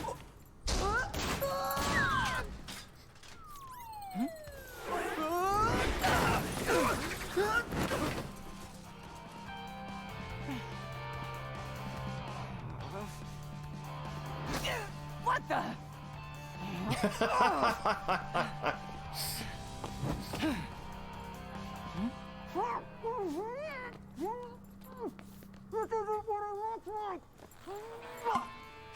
This isn't what it looks like. Enough!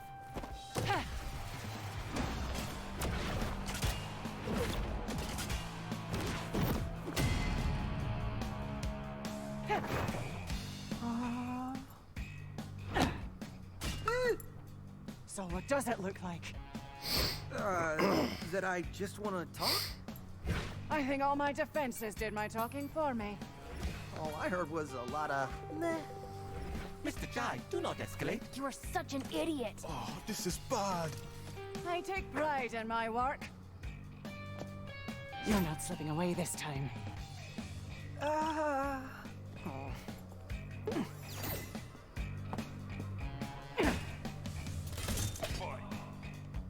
Guys, pretty sure she wants to kill me. Try to talk her down. We saw you spying those Spectra files, so you know I wasn't lying. Assessing the problem is my job. I don't need you to tell me. Well, apparently I do, since you aren't getting it. Don't belittle me. Chai, don't attack her. Protect yourself.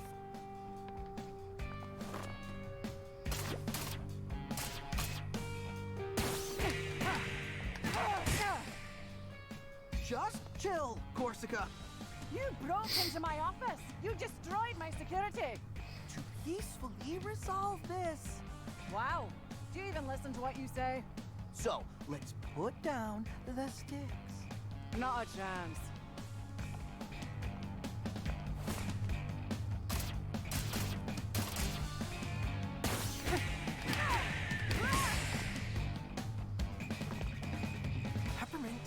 plan blows. Hey! But I got a better idea.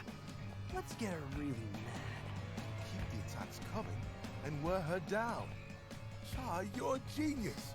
Whoa now. Stop chatting. Put your guitar where your mouth is.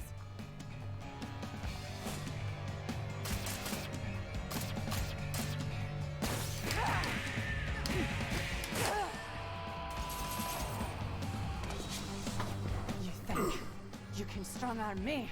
Hey, you chose to fight. Wait, you like puns too? What? No. Whatever. Let's see how you handle this.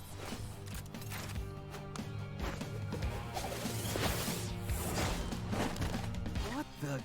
Caught you off guard. Okay, scratch parry and everything. Yeah, that didn't work. Plus, she's totally lying about hating puns. Just get out of the way, but don't give up. I felt a breeze just now. Was that you? I'll make sure you stay down this time.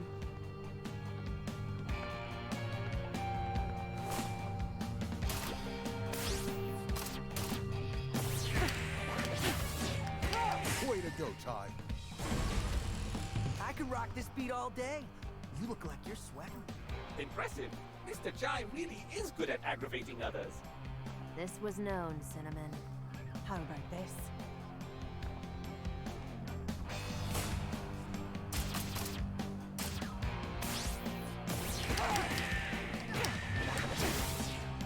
It's only a matter of time.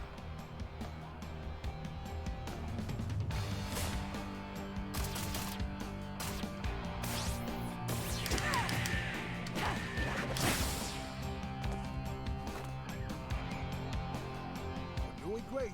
Is that a floating cat? Ugh, nothing about you even makes sense.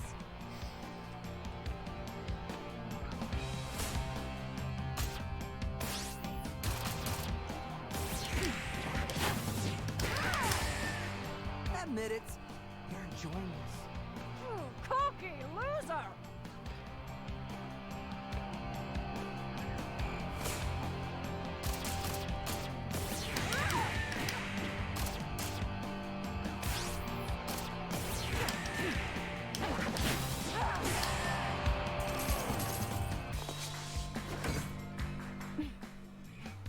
I worked hard for this job. I won't just give it up. What are you doing this for? Kale? What does it matter? He doesn't care about you. Otherwise, he wouldn't have kept you in the dark. You don't know that. I know you're not like the others, Corsica. You can feel something's wrong. Chai, you are surprisingly convincing. De-escalating.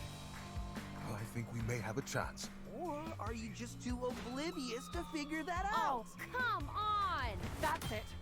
Now I'm mad.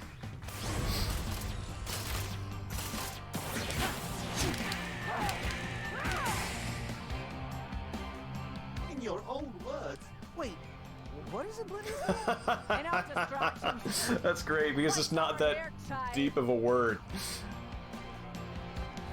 Obscure.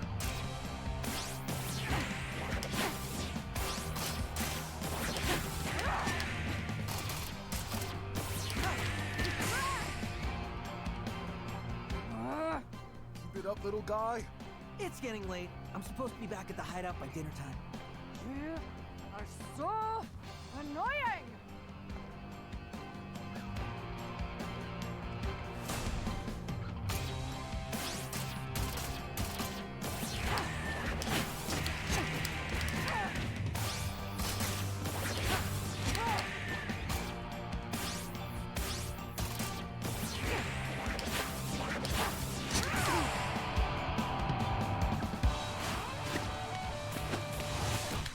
I missed it the last time too. I actually think it's better this way. that's Chai.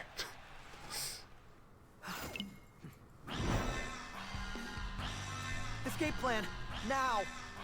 Cinnamon, give me the building schematics. I love that you can miss it.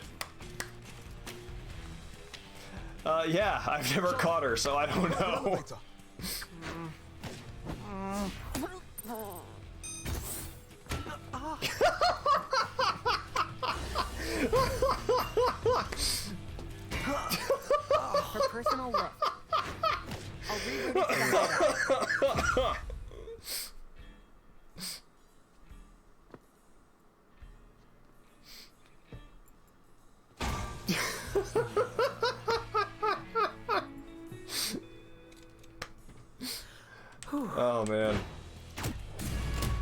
Nothing says comedy like accidental head injuries.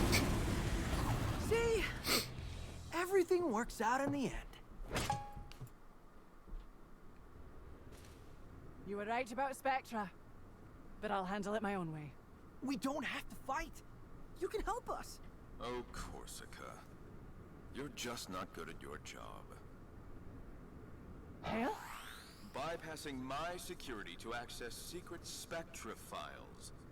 Big no-no. Why would you hide the truth from me? I need people trusting my vision. I feel like they got Kale's nose exactly right for his character. What? I won't let you build an army of mindless Vandalay soldiers. But what are you talking about? That's not my plan. Just drop it, Kale. We're coming after The voiceover in this is extremely good. I'm coming after you. Literally.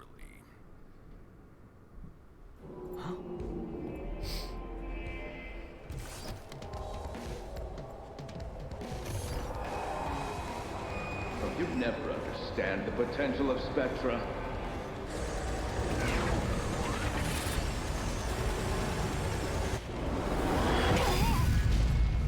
What's the endgame? I'm securing our future. Please, even you can figure that out. By controlling the consumers. It's not control, I'm freeing them. That's not how I see it. I don't need to explain myself to a defect. All you do is hit things with a guitar. But I'm really good at it. Ugh, I'm over this. You're not getting in my way any longer, kid. Forget the password, Chai. Get out of there. What? No! Not after all this. Oh, and for you, Corsica, you're fired. Corsica, watch out! Chai!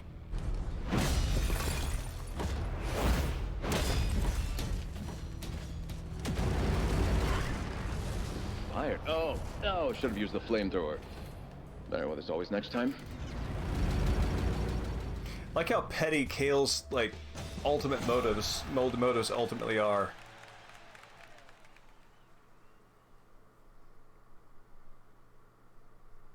Now it's so good. It actually has me wondering if they recorded these like simultaneously in the same sessions. I mean, very few games do. They're, it's like a single voice actor emoting in a booth. No, the performances are so good and they fit so well together. It's great talent, great directing. Oh, thank you. Yeah, I've never gotten super into rhythm games, but I find that adding violence really makes this one a winner for me. Your wound was really bad. We didn't have a choice.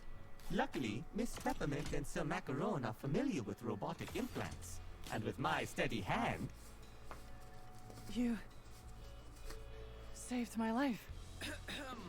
Well, keeping you alive was essential to our plan. Sorry. That's Chai speak for we need your help. That's some boss you call that. Former boss. I joined his company because I believed it was the only one doing things right. And I read those files on Spectra. I also like how they chose different Such an idiot. different Say I told you so. accents A team is stronger with a common goal. And like we said, for the characters. another hand would help.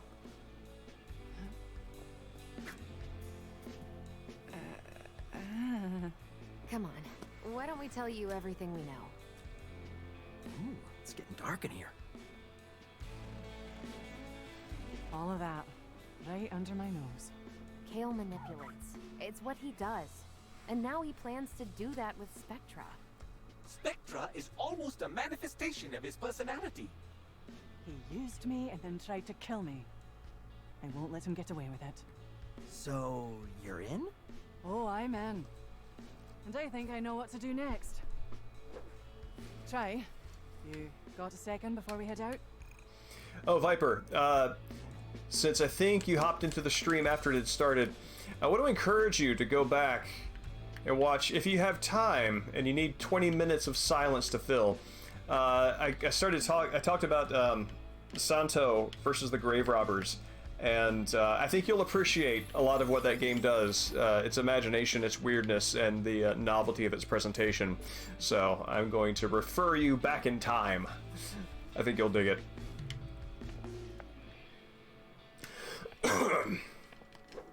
I love the Santo movies. They're so good. And again, not in a like ironic, I'm smarter than this movie, I like things that are bad kind of way, which I think is the easy way to sort of to engage. But like actually looking at what it does well, what they do well, and they are doing things that I don't see in pop cinema now. It's wonderful. So don't want that. I want an extra chip slot, so I'm going to save up for that. Yeah, the Santo versus the Martian invasion might be one of the best, both for how strangely it escalates and also for the storytelling that takes place during the wrestling matches. To give you a bit of a notion of this. The Martians are just like superstar physiques, just always handsome, always beautiful, and they wear these ridiculous outfits. Like that's their thing. And so they take over television, and they're telling people of Earth that you need to disarm, and we're going to take you over. And everybody laughs at them because they look ridiculous. They look like they're a television program. And because they're being made fun of, the Martians decide to escalate.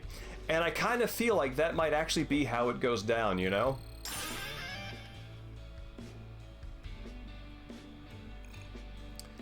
Yes, Swimmy. I agree exactly. Exactly.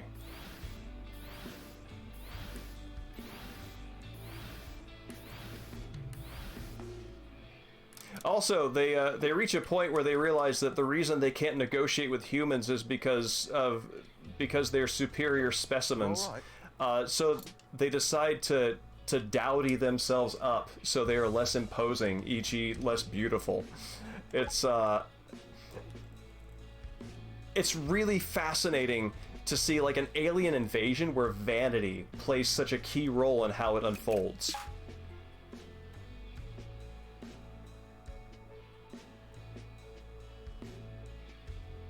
What book is that, Swimmy? And yeah, I agree. I don't think anybody can dislike something positively. You just like something, and maybe we've just been self-conscious about it for too long. About having non-conventional likes. Legend of the 10 Elemental Masters. That sounds familiar?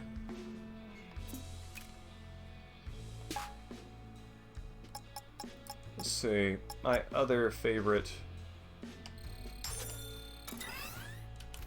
There we go. That's it! Whatever happened to Yulililia? I remember seeing a game that he was making that was able to fulfill a lot of his fascination with height and acceleration, but he sort of dropped off my radar shortly after that.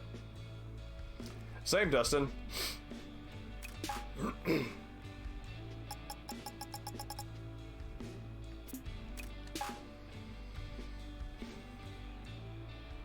Huh. That's great. I'm not going to spend money on that.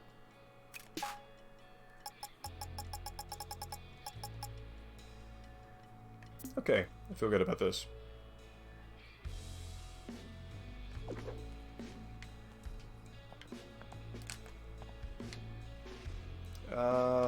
Yeah. You wanted to talk? So, Chai, I wanted to apologize for not listening. Can't blame you. Don't think I made a convincing argument back there. I was so caught up I couldn't see it. Thank you for saving me. Wow, not used to compliments. You may not be slick, but to get it done. I feel like he would find a more sympathetic internet were he to emerge now than when he did. I think clearly not true universally, but I think there's a little more tolerance and even welcoming of neurodivergence than there was when you know, when we were finding out about him on Select Button. So now that you're here, why Vandalay? Why side with the bad guys? You know as well as I do, they didn't seem like the bad guys.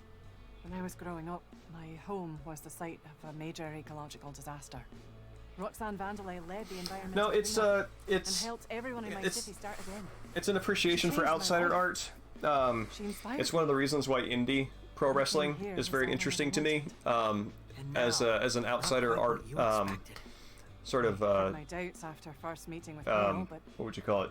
I thought Genre? that's just how things Platform? were done. I don't know what the right word is. No, that's not the but case. but yeah. As a company I idolized growing up.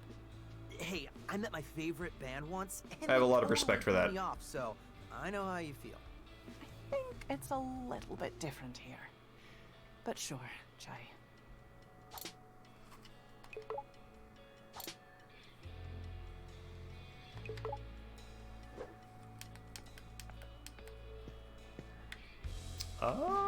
Okay. Okay, I'm ready for the mission. All right, Corsica, what's the plan? Okay, everyone, gather around.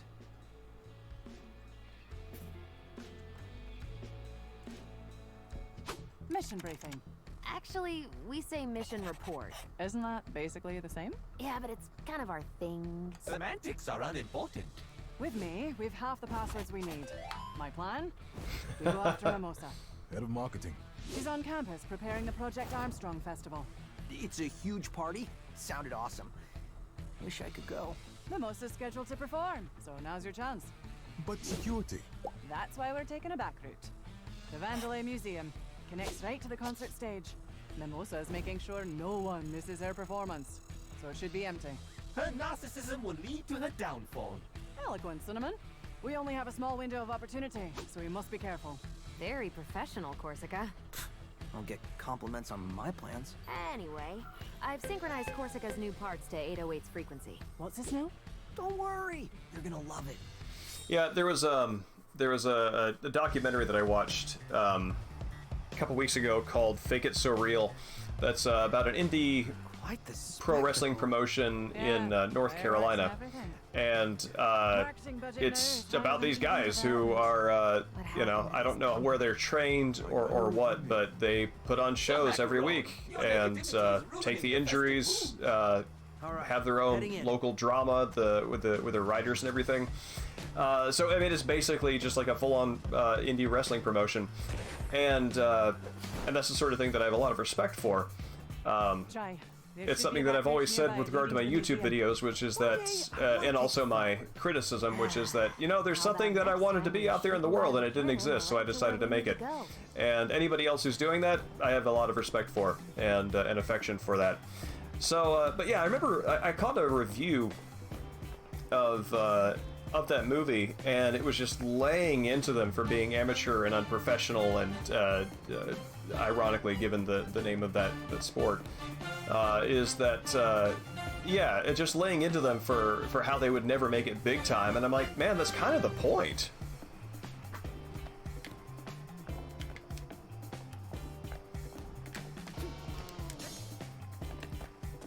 And that's the thing also, is like, I have things that I'm really good at. I have a lot of things that I'm not really good at, and some things that I'm extremely bad at, but nonetheless I enjoy doing, and I enjoy creating things in any capacity. So even if there are things that I do that find a mainstream place, there are going to be many more things that I make over the course of my life in my interests that will much better fall into the category of outsider art because they don't appeal to popular taste and they don't even necessarily appeal to professional standards of craft. And which means the majority of my work creatively has got a lot more in common with them than with, you know, the people who are supposed to be the best. So Corsica, is this show for the audience? that's kind of where my heart lives.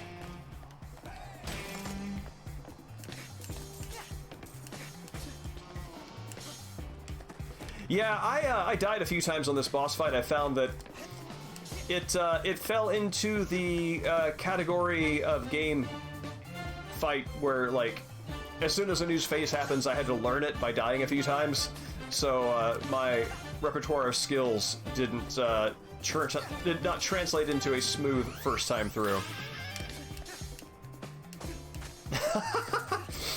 Yeah, man, I get compliments on that out of the blue sometimes, and I often forget that I even made it. But I must polish this door and see how this door shines. Is that the one where I talked about Albert Schweitzer crying? No, that was in one of the Foxhound rank walkthroughs where Snake punches a spider and Albert Schweitzer cries. Are you still lost? If I was sanctioned to, I would gladly help you. I love Alas, Grandpa Oscar. I have me duties, and I will do them well. You're like, I think you're probably like the ideal audience. Maybe the only audience for it.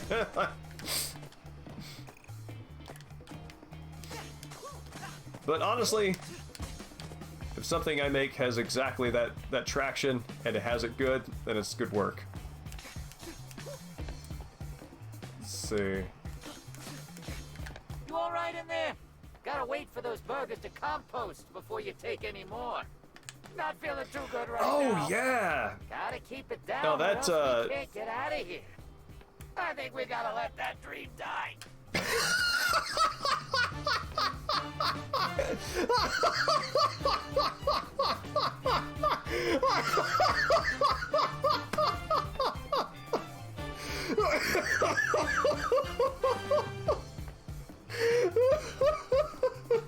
The delivery on that last line is so good. Oh my god. That's really good. Revengeance is magnificent.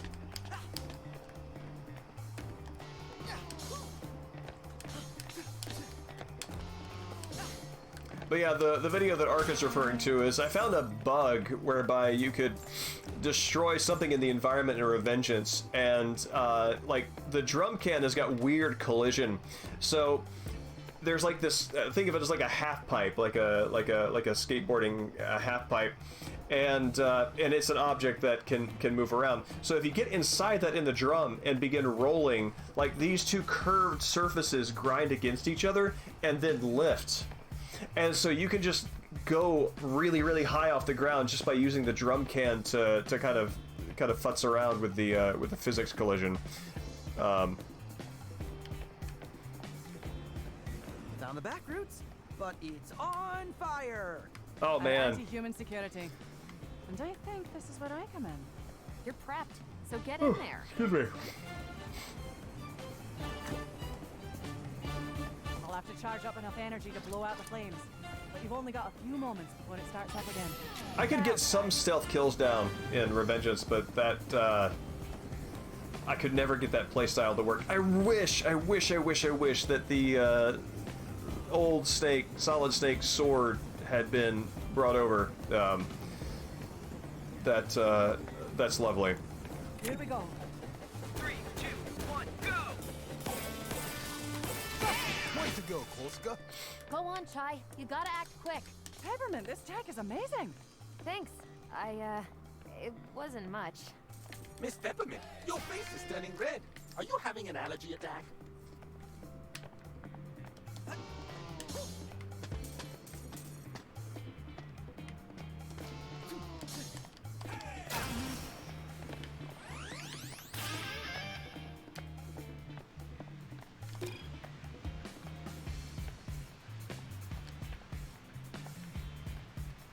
I'm gonna do it. Oh, well. The game protects him from my excesses. PSA for all service workers. Mimosa demands water reservoir.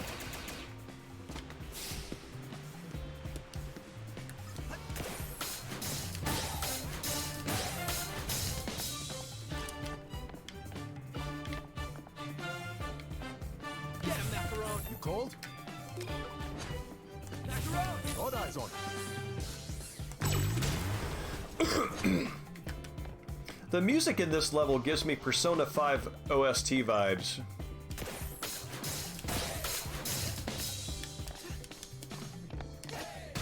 It's got that kind of jazzy, synth, kind of feeling. And it actually feels like it's got a beat similar to the infiltration music that you hear during the first level of Persona 5.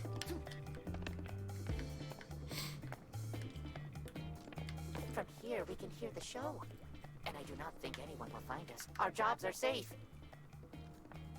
If you angle it just right, I can see some of the lights. It is like I am there. Oh no, do not tell on us. We will surely be fired.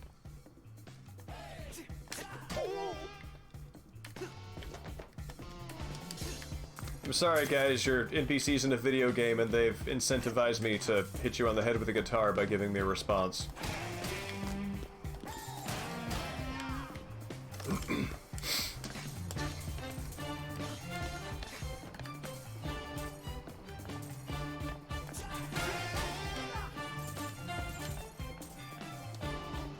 I feel like you can learn a thing or two about parenting from how some game designs try to discourage unwelcome or bad player behavior, which is simply to not respond to it at all.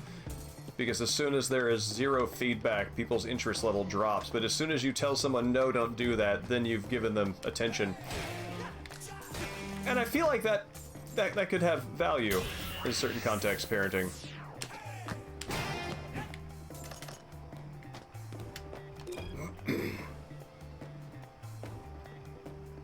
Oh, hey, Ark, I think we're about to hit the museum.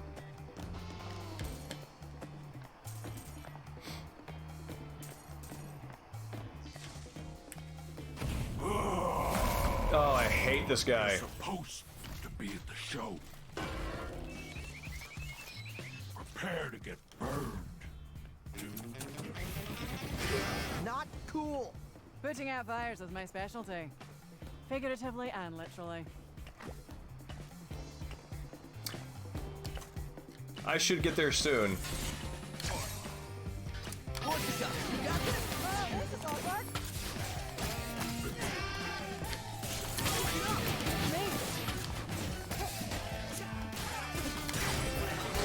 You got me for this?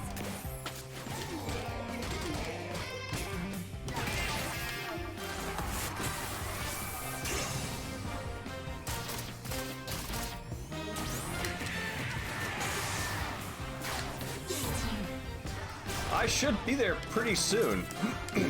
Cat time. Let's go.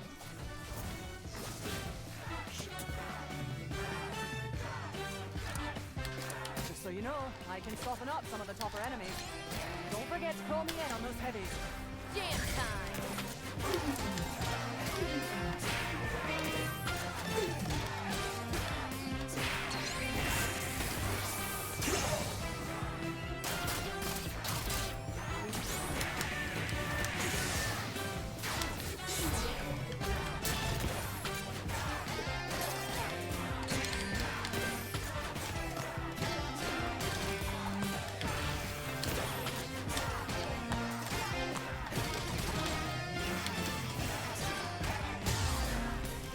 Cool.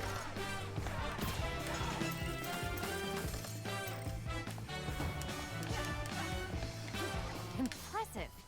I am so glad we didn't have to tragically destroy you, Lady Korsica. All right. Aw, it's a little dog. Into the museum we go.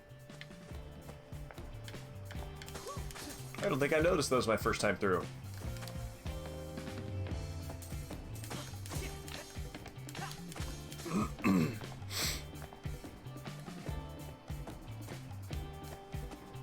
Yeah, the hook also sort of pins them in place, so it synchronizes their position with where you are, where you want to be, ideally.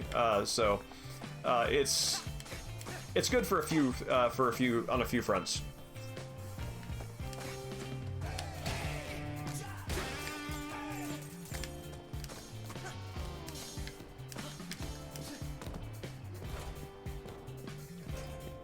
Smells like history. That is a very good line.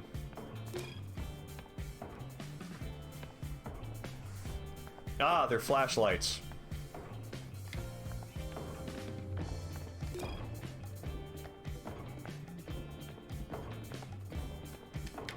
Protectors? Oh, Ark! One of my favorite Evil Within Easter eggs is right over here. Oh, she did the announcements herself too. Oh, full of herself. Well, I for one am very interested. Chai, that exhibit takes us to where we need to go. Head there.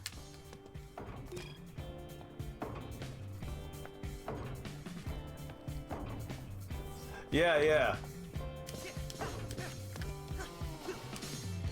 Right here.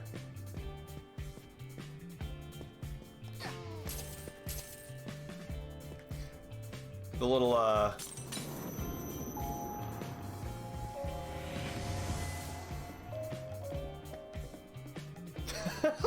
This is zip. That's great. I hope it went to a safe room rather than a nightmare world. Also, very nice touch to have Corsica's portrait tossed to the side like this. Excuse me.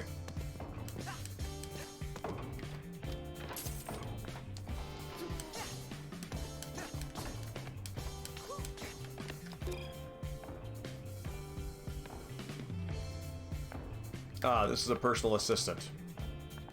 I guess I've seen them in non-combat personal assistant functions in the game.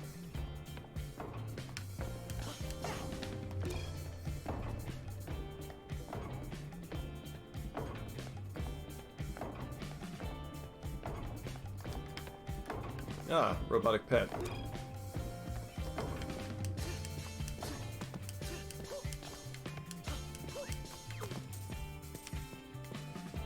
No, thank you.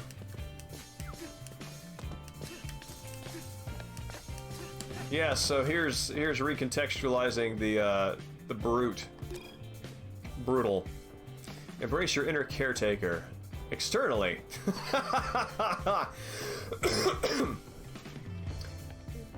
Be it a hedge, your messy hair, slicing bread, or just a piece of your mind. A piece of your mind. That's an interesting pun. Its radial cutting technology takes the edges off everything. Takes the edges of everything. Now no longer sure if that's a pun or a typo. Either way, I enjoy it.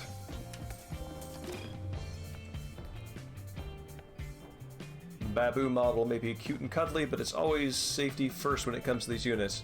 Dispatch to cities and areas to help even the smallest of us stay out of harm's way. The Babu is the emotional support we need in and out of the house. Is that... That's the big guy. Yeah. Oh, right, because baboon. Whenever I see that word, I always think of Linus and Lucy. Like, Sally would always call Linus her sweet Babu, much to his chagrin.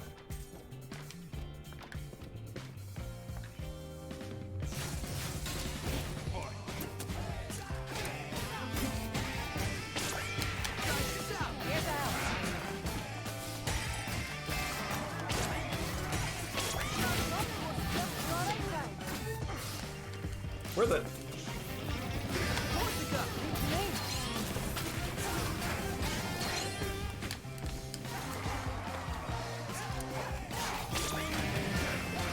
Ah, I hate fire!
think we're getting their arc.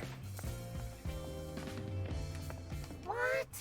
You can tell it's me? Just trying to take a break. Don't tell anyone. But I gotta say, I'm pretty well hidden. Might be the best display in this whole place.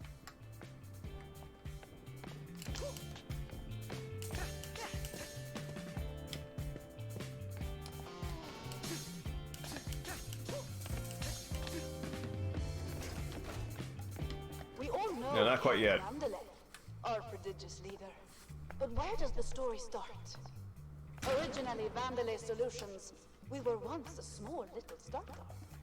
Roxanne Vandalay, designing chips and robotics in her garage, would sell them out of her car. Not impressive, but you have to start somewhere, I suppose. Look, that is the original truck on display. They don't mention those robotics led her to solving a global energy crisis. It's almost like they're mocking her. Peppermint, let's focus. Okay, moving on.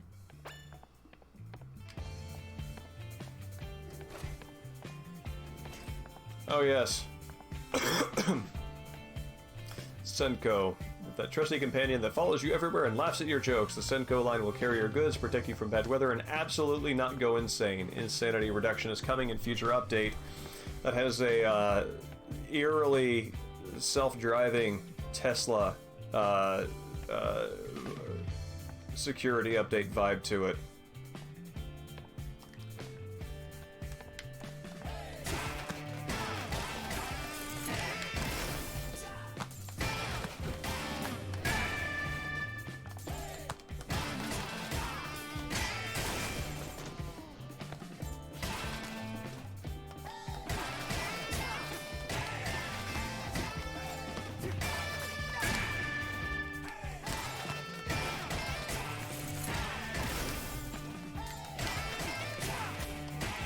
How much more has this thing got? There we go. Excuse me. Here we I go. have a feeling this exhibit will be very one-sided. The winners of the war write the history books, unfortunately.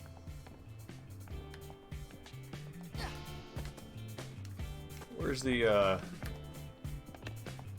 placard for this one?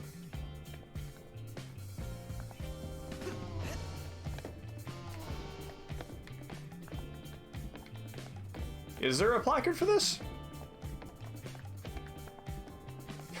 His face hidden behind a banana. Am I missing a description for this arc?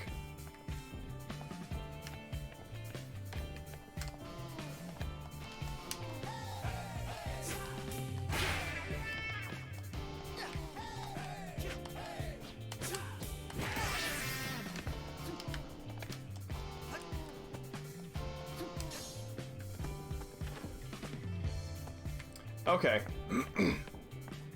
Interesting. Okay, cool. I thought that you had mentioned there being one on there, so I was wondering if I'd missed it.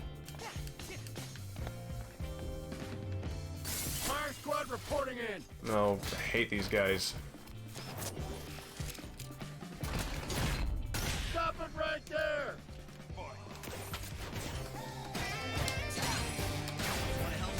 Let's switch it up.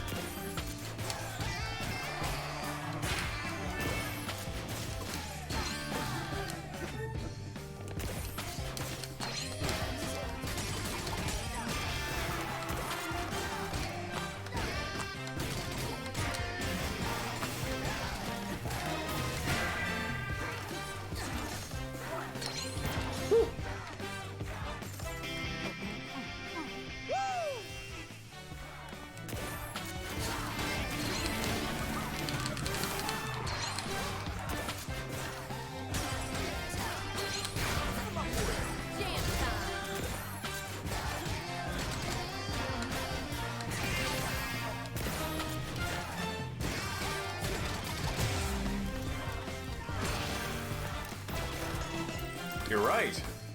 One of my favorite. Oh, hey, cool. The paintings switch to the rhythm. Switch to a rhythm meter while you're fighting. Yeah, I like this one a lot.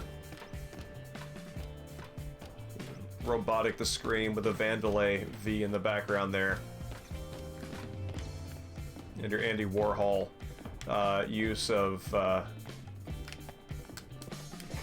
in-game branded props.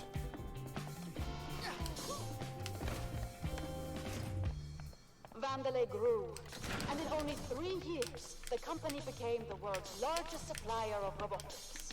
Robots that efficiently and literally made the world a better place every day. We were now Vandalay Technologies, but we still had a ways to go. Those were the good old days. Everything we did felt like it made a difference. That's because it did. And from the outside, no one knows any better.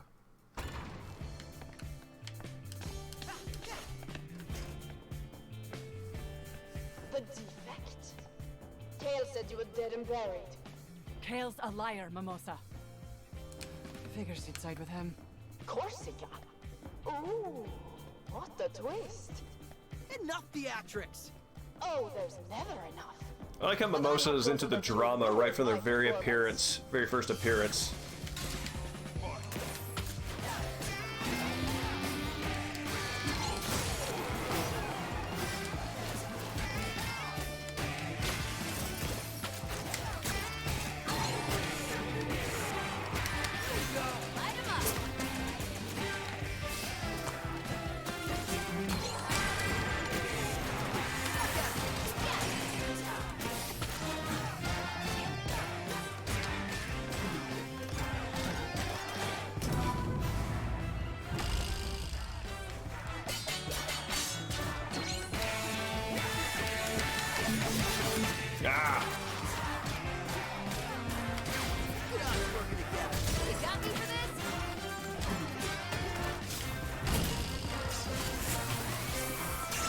My favorite.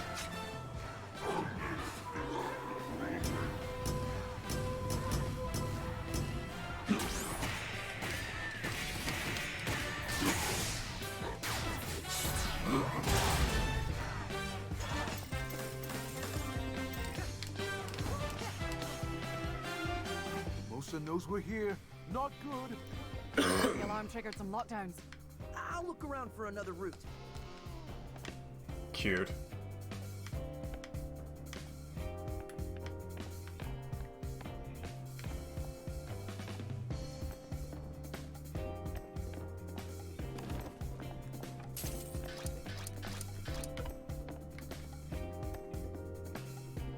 Oh man, all of Corsica stuff stacked up here.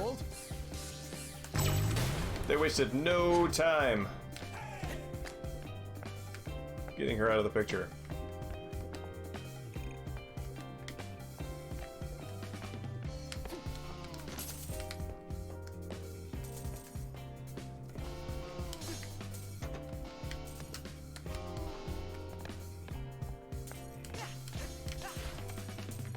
Ah, that's my way forward. First I have stuff to get.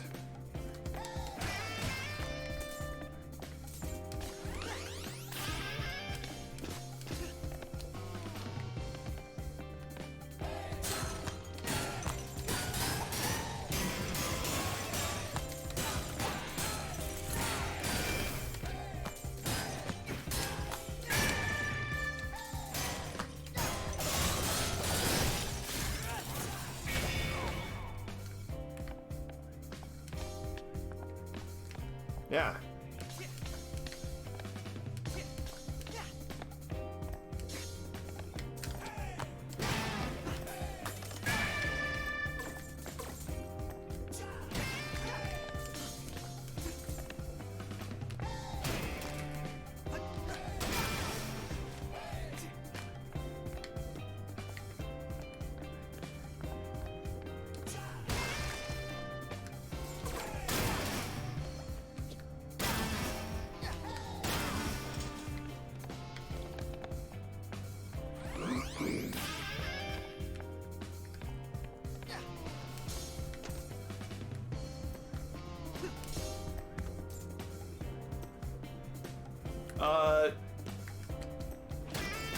I am not. I got most of Seb's sections, except wherever he shows up at the very end, I feel like he's got a storyline that that I didn't finish.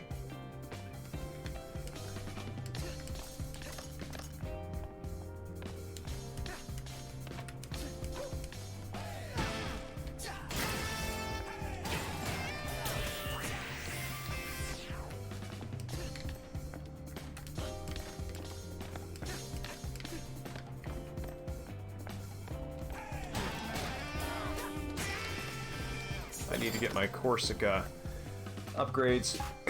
Excuse me. And yeah, I want these air combos.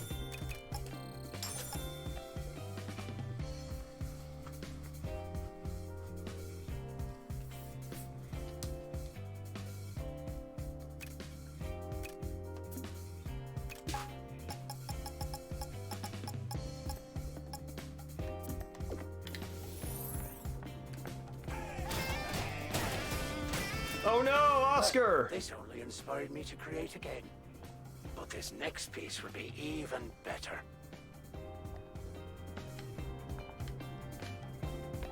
I'm so sorry, Oscar. I just destroyed indiscriminately. I'm a monster.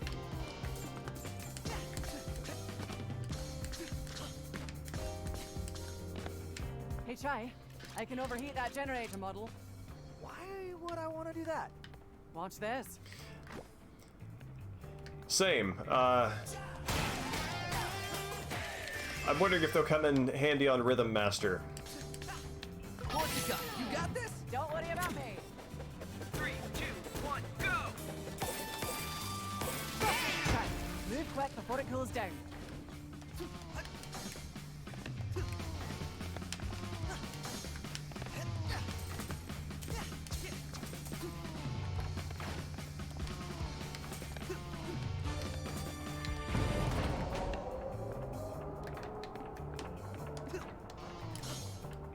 Ah, can't do that. Back off. Focus. 3, 2, 1, go! I want a mode that... I want Oscar mode.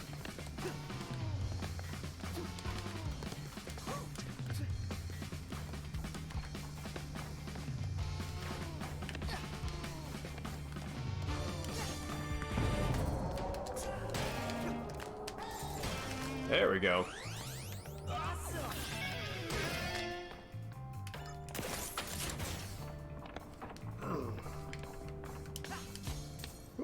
What time is it?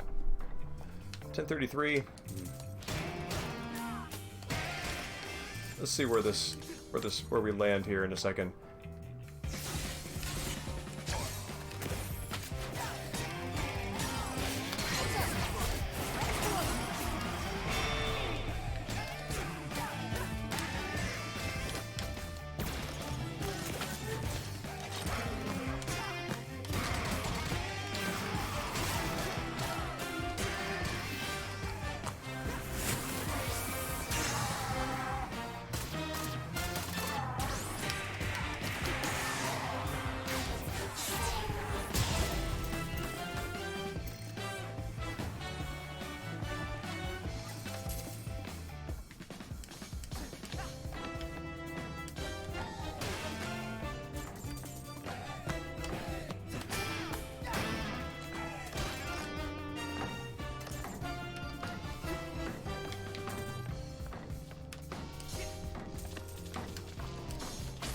Whoops.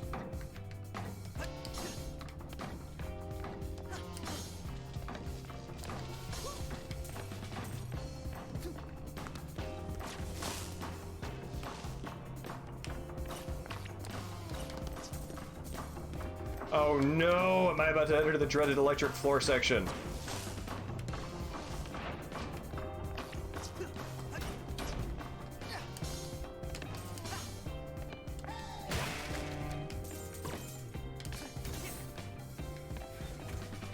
Great! What's this? I think I might be. Looks like the museum power supply. Can we turn it off? Maybe temporarily. There's a generator nearby.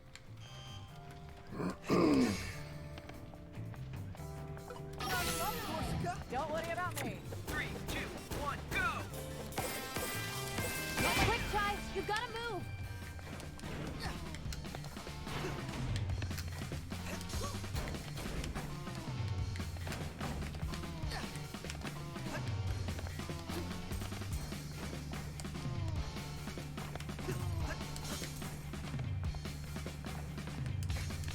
All these electric pools are here. I thought we were in a museum.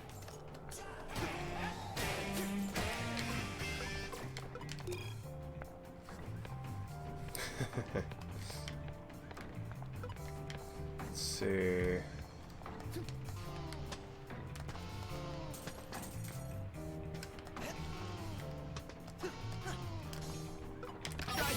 Leave it to me.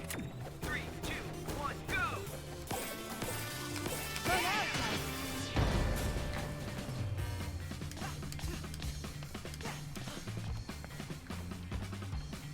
now. Oh. Well, I guess I don't want this, do I?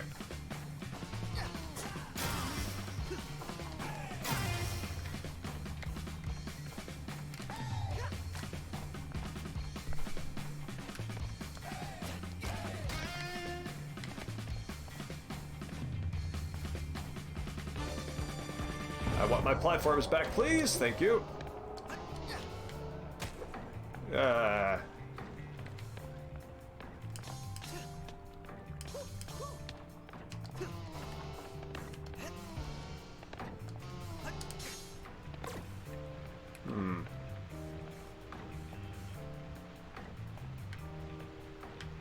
How do I get in there?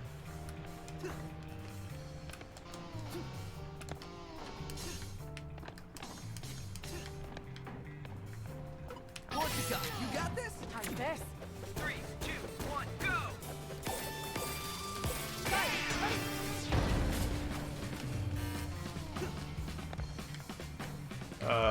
Latch point? Ah. Peppermint! Your turn. Peppermint! Need help?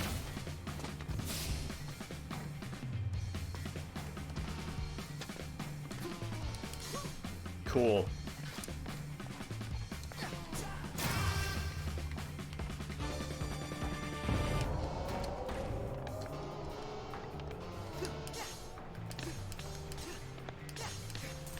Gotta replace that generator core.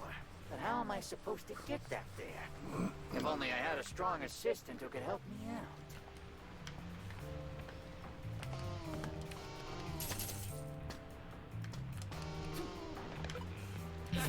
Better roll up my sleeves.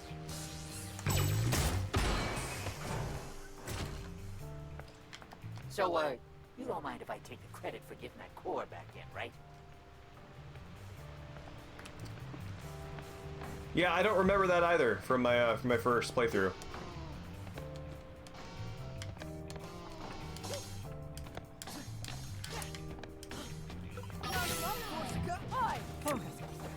Also, here, just appreciate Chai and 808 while Corsica does her thing. I love this. 3, 2, 1, go! So good.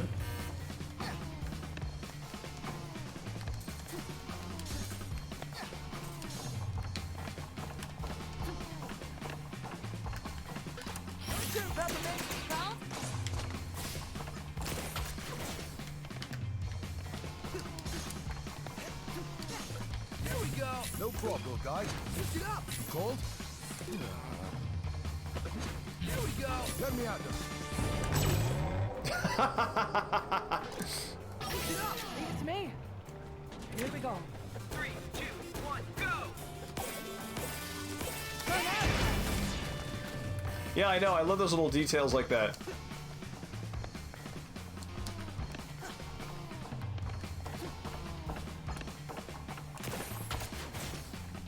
Is there anything over here? I think there might be.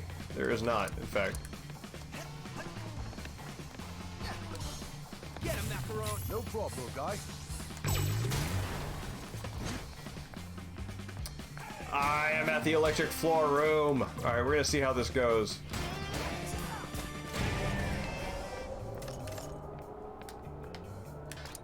This enraged me. Not this one, but the next one. Generator's still running. That's shocking. No.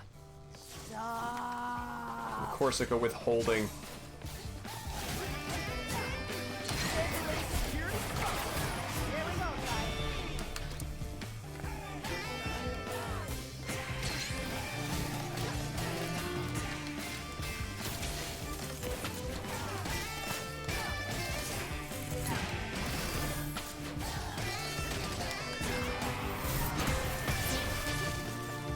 For that reason there, like, it always catches me in my combos, and it just, ugh, so aggravating.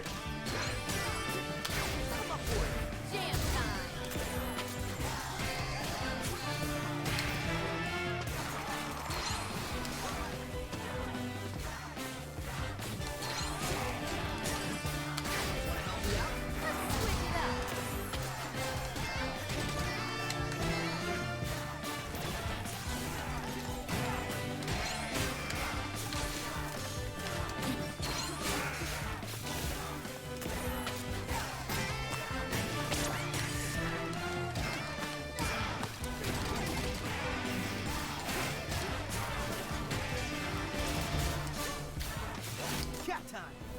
Let's go.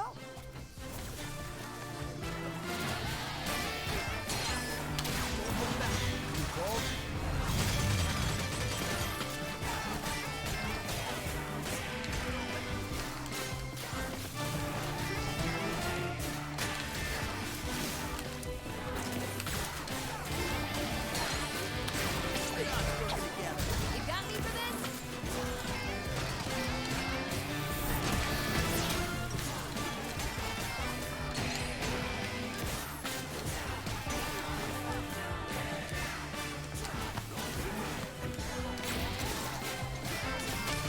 I think I would like this better if, similar to,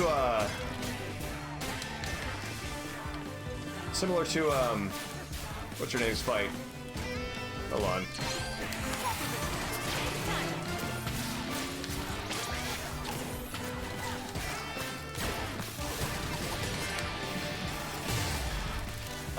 Similar to Rekka's fight, if when the electricity came on, there were a spot you could zip line to.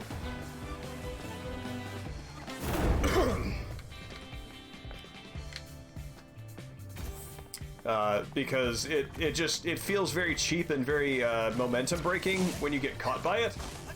In part because a lot of times it depends on visual information that is not always available to you, depending on where you are. I'm sure I am not the first person to complain about this. Which, I mean, then again, maybe it's just hard for me. There was one of the Spectra bonus missions where you had to do a perfect dodge counter, and folks on Reddit were angry about it, just, you know, internet mad. And I was able to do it, like, once I learned what the mechanic is, I was able to do it within 5 minutes. So, you know, different people are good at different things. How's this? Here we go. 3, 2, 1, go!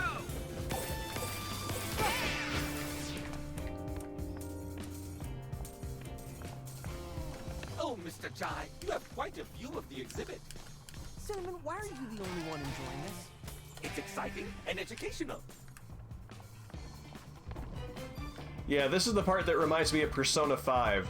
Specifically the intro. The level design feels very familiar, and the music is kind of in the same area. A notice to all employees.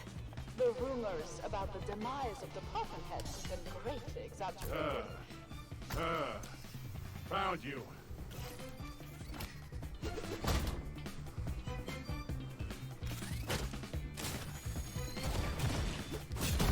Light 'em up!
Excuse me.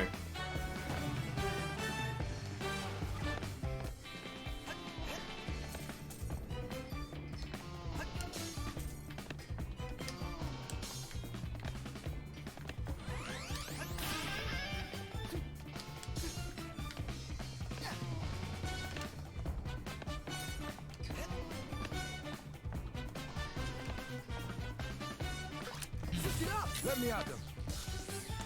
Don't forget to thank the brand manager, the real hero.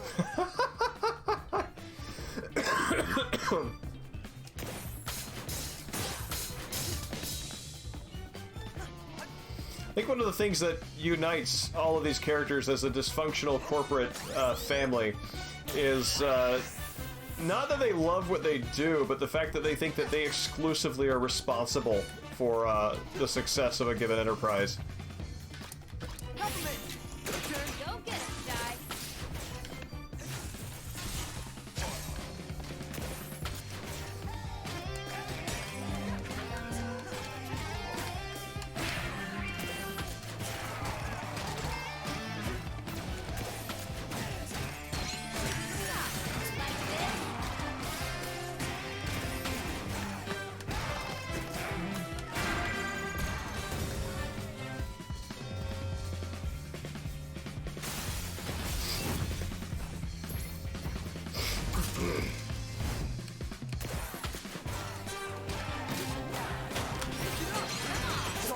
Don't think that platform's gonna hold.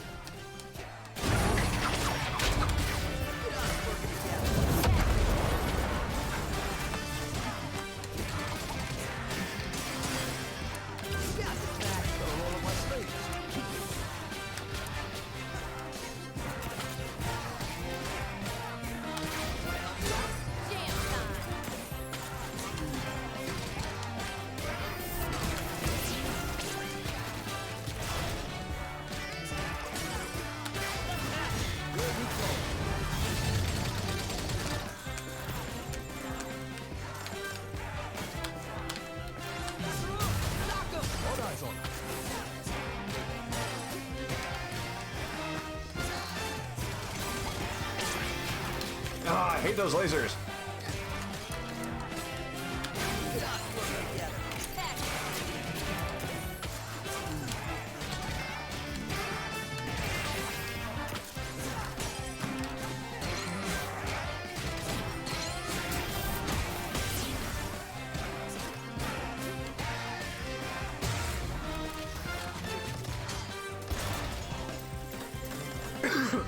Excuse me. An exhibit destroyed. Oh, the thing that...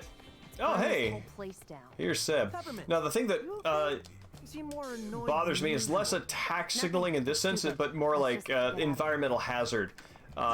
Mainly because environmental hazards just typically don't show up elsewhere.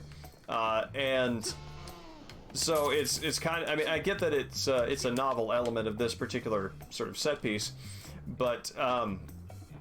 you can get stuck in a corner and not hear much, and even with headphones on, the warning that the floor is about to be electrified is still subdued. So I'm not saying it can't work, I just feel like it could use a little bit of finessing. Just look at it. Quite the spectacle. Should really get this place checked out. Someone may get hurt. But sometimes I think someone should get hurt. Only way to spark some change. No one wants to make the first move. They only take the first steps when it's too late. Why do we do this to ourselves? It's a vicious cycle.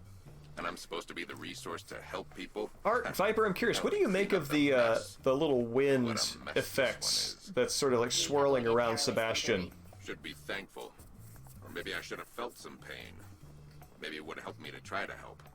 Now, there's always another day.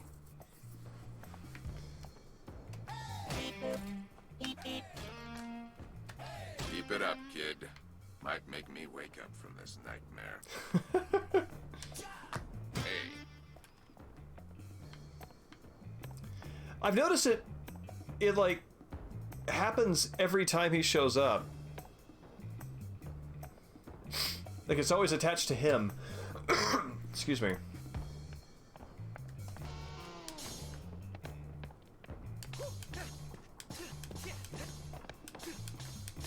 Yeah.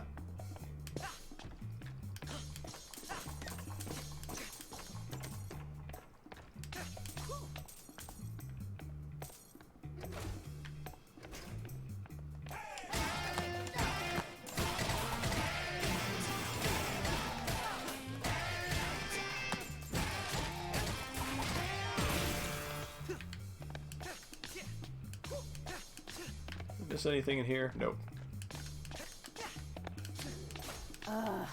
Another one. As time crept forward, Roxanne Vandelay saw it fit to retire as That's young right. company to a new visionary. Cale, her only child, was the obvious choice. He was as smart, if not smarter, than his brilliant mother. And oh, look at that hair! What? That's just a lie. Miss Peppermint, you are more frustrated than dealing with Mr. Jai. Today, Cale's dear mother lives in peace and quiet, enjoying her retirement, knowing the company is in great hands. He forced her out.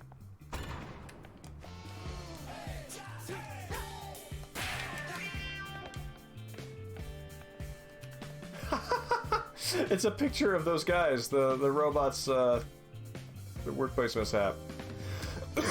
I like that. Ugh, you're just as annoying as Cale's been saying. Shut it! Never!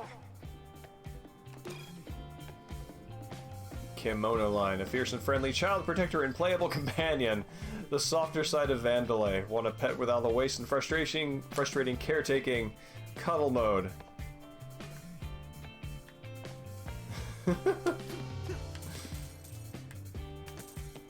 I mean, I guess the thing is, like the museum is the marketing, right? Like, it clearly isn't these things.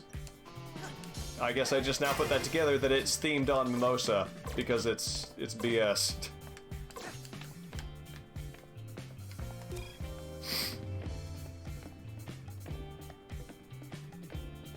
Hopefully more positively received by test audiences.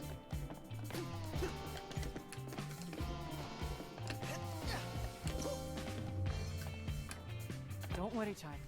Mimosa's just throwing whatever she has at you. Well, I'm sure it's exciting Excuse to me. watch. Indeed, it is.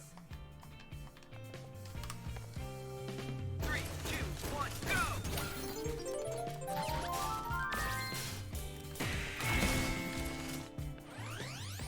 Rocket!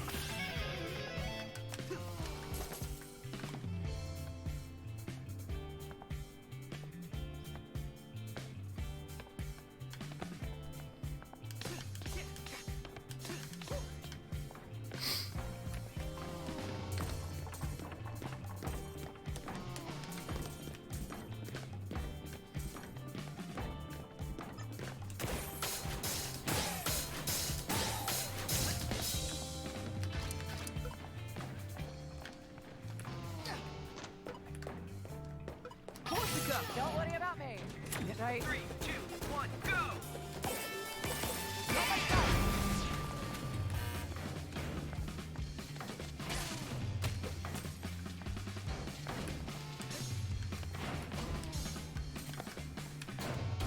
Ah! I don't think I'm making it on this one.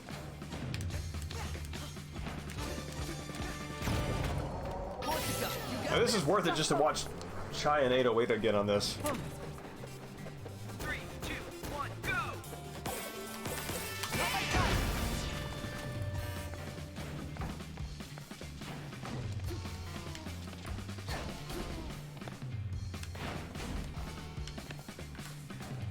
Peppermint, your turn. Try this out.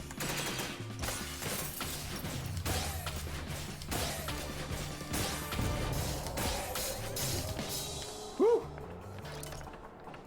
I think this is it.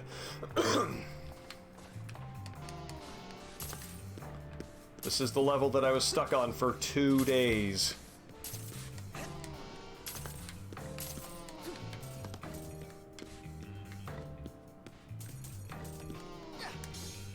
Oh, this is the, that's good to know that that's there.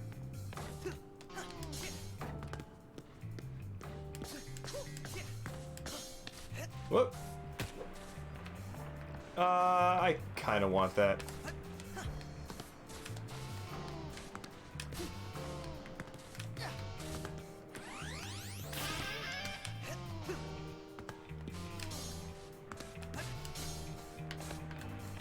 us out! Ready for this?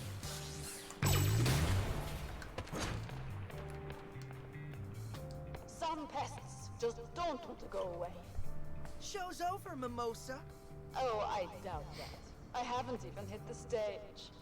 Too bad you won't be able to catch the performance of a lifetime. But at least you'll get a light show.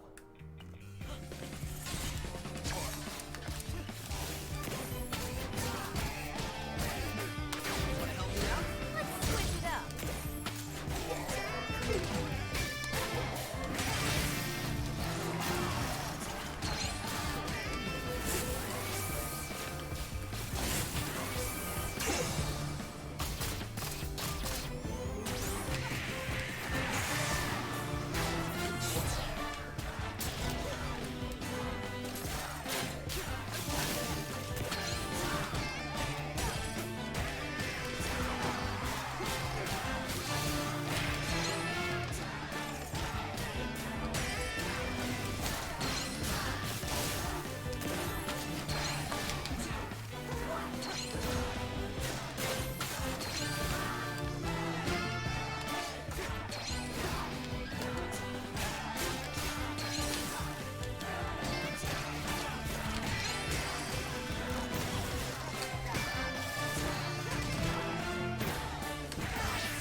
Okay, I swear to God, this was much harder.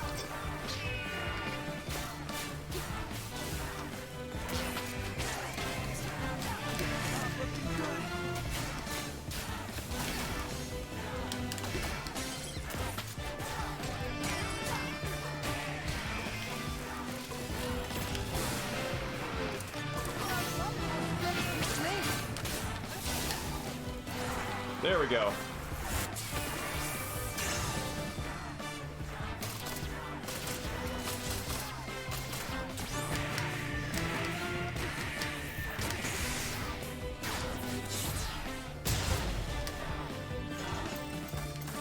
So, I'm gonna chalk that up to the fact that I was on very hard and now I know what to do.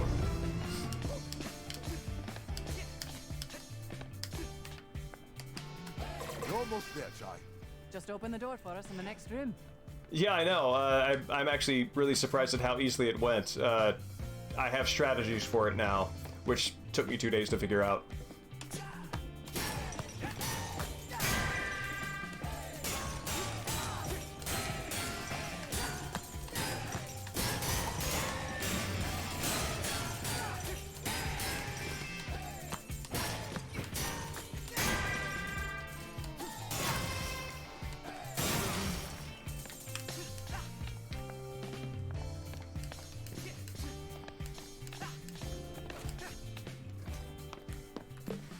Let's see. It is 11 o'clock, and whatever is after this cutscene is going to have to be where we start off the next time. Okay, I think the place is clear. Kale took Vandalay Technologies into the next era with his vision for the future. Definitely not an evil villain pose. He single-handedly developed the robotic limb system, taking the world's biggest technological empire directly into our hearts and minds.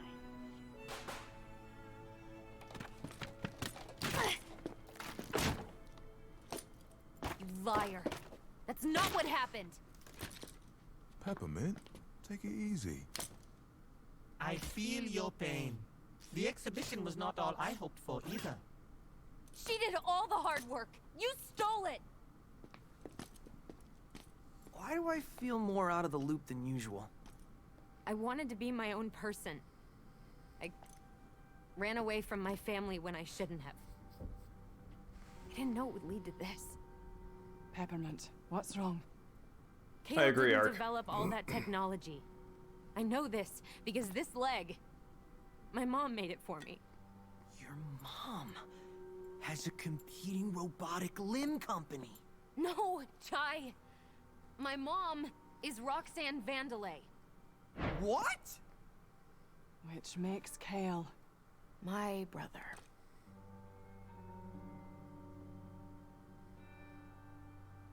Now this makes a lot more sense.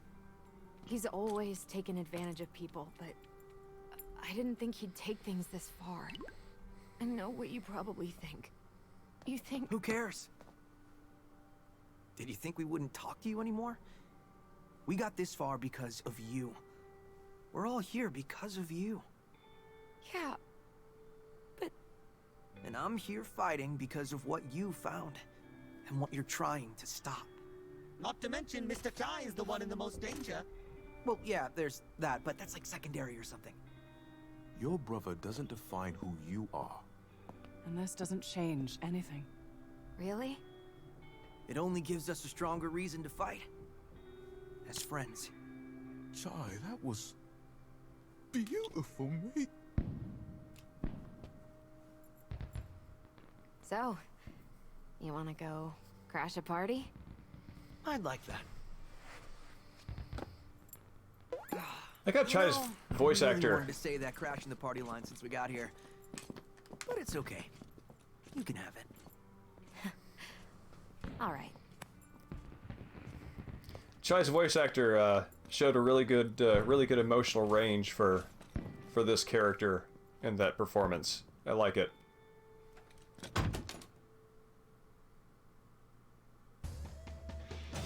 Oh, cool! It's in between chapters. Well, holy crap! Look at that. Cool.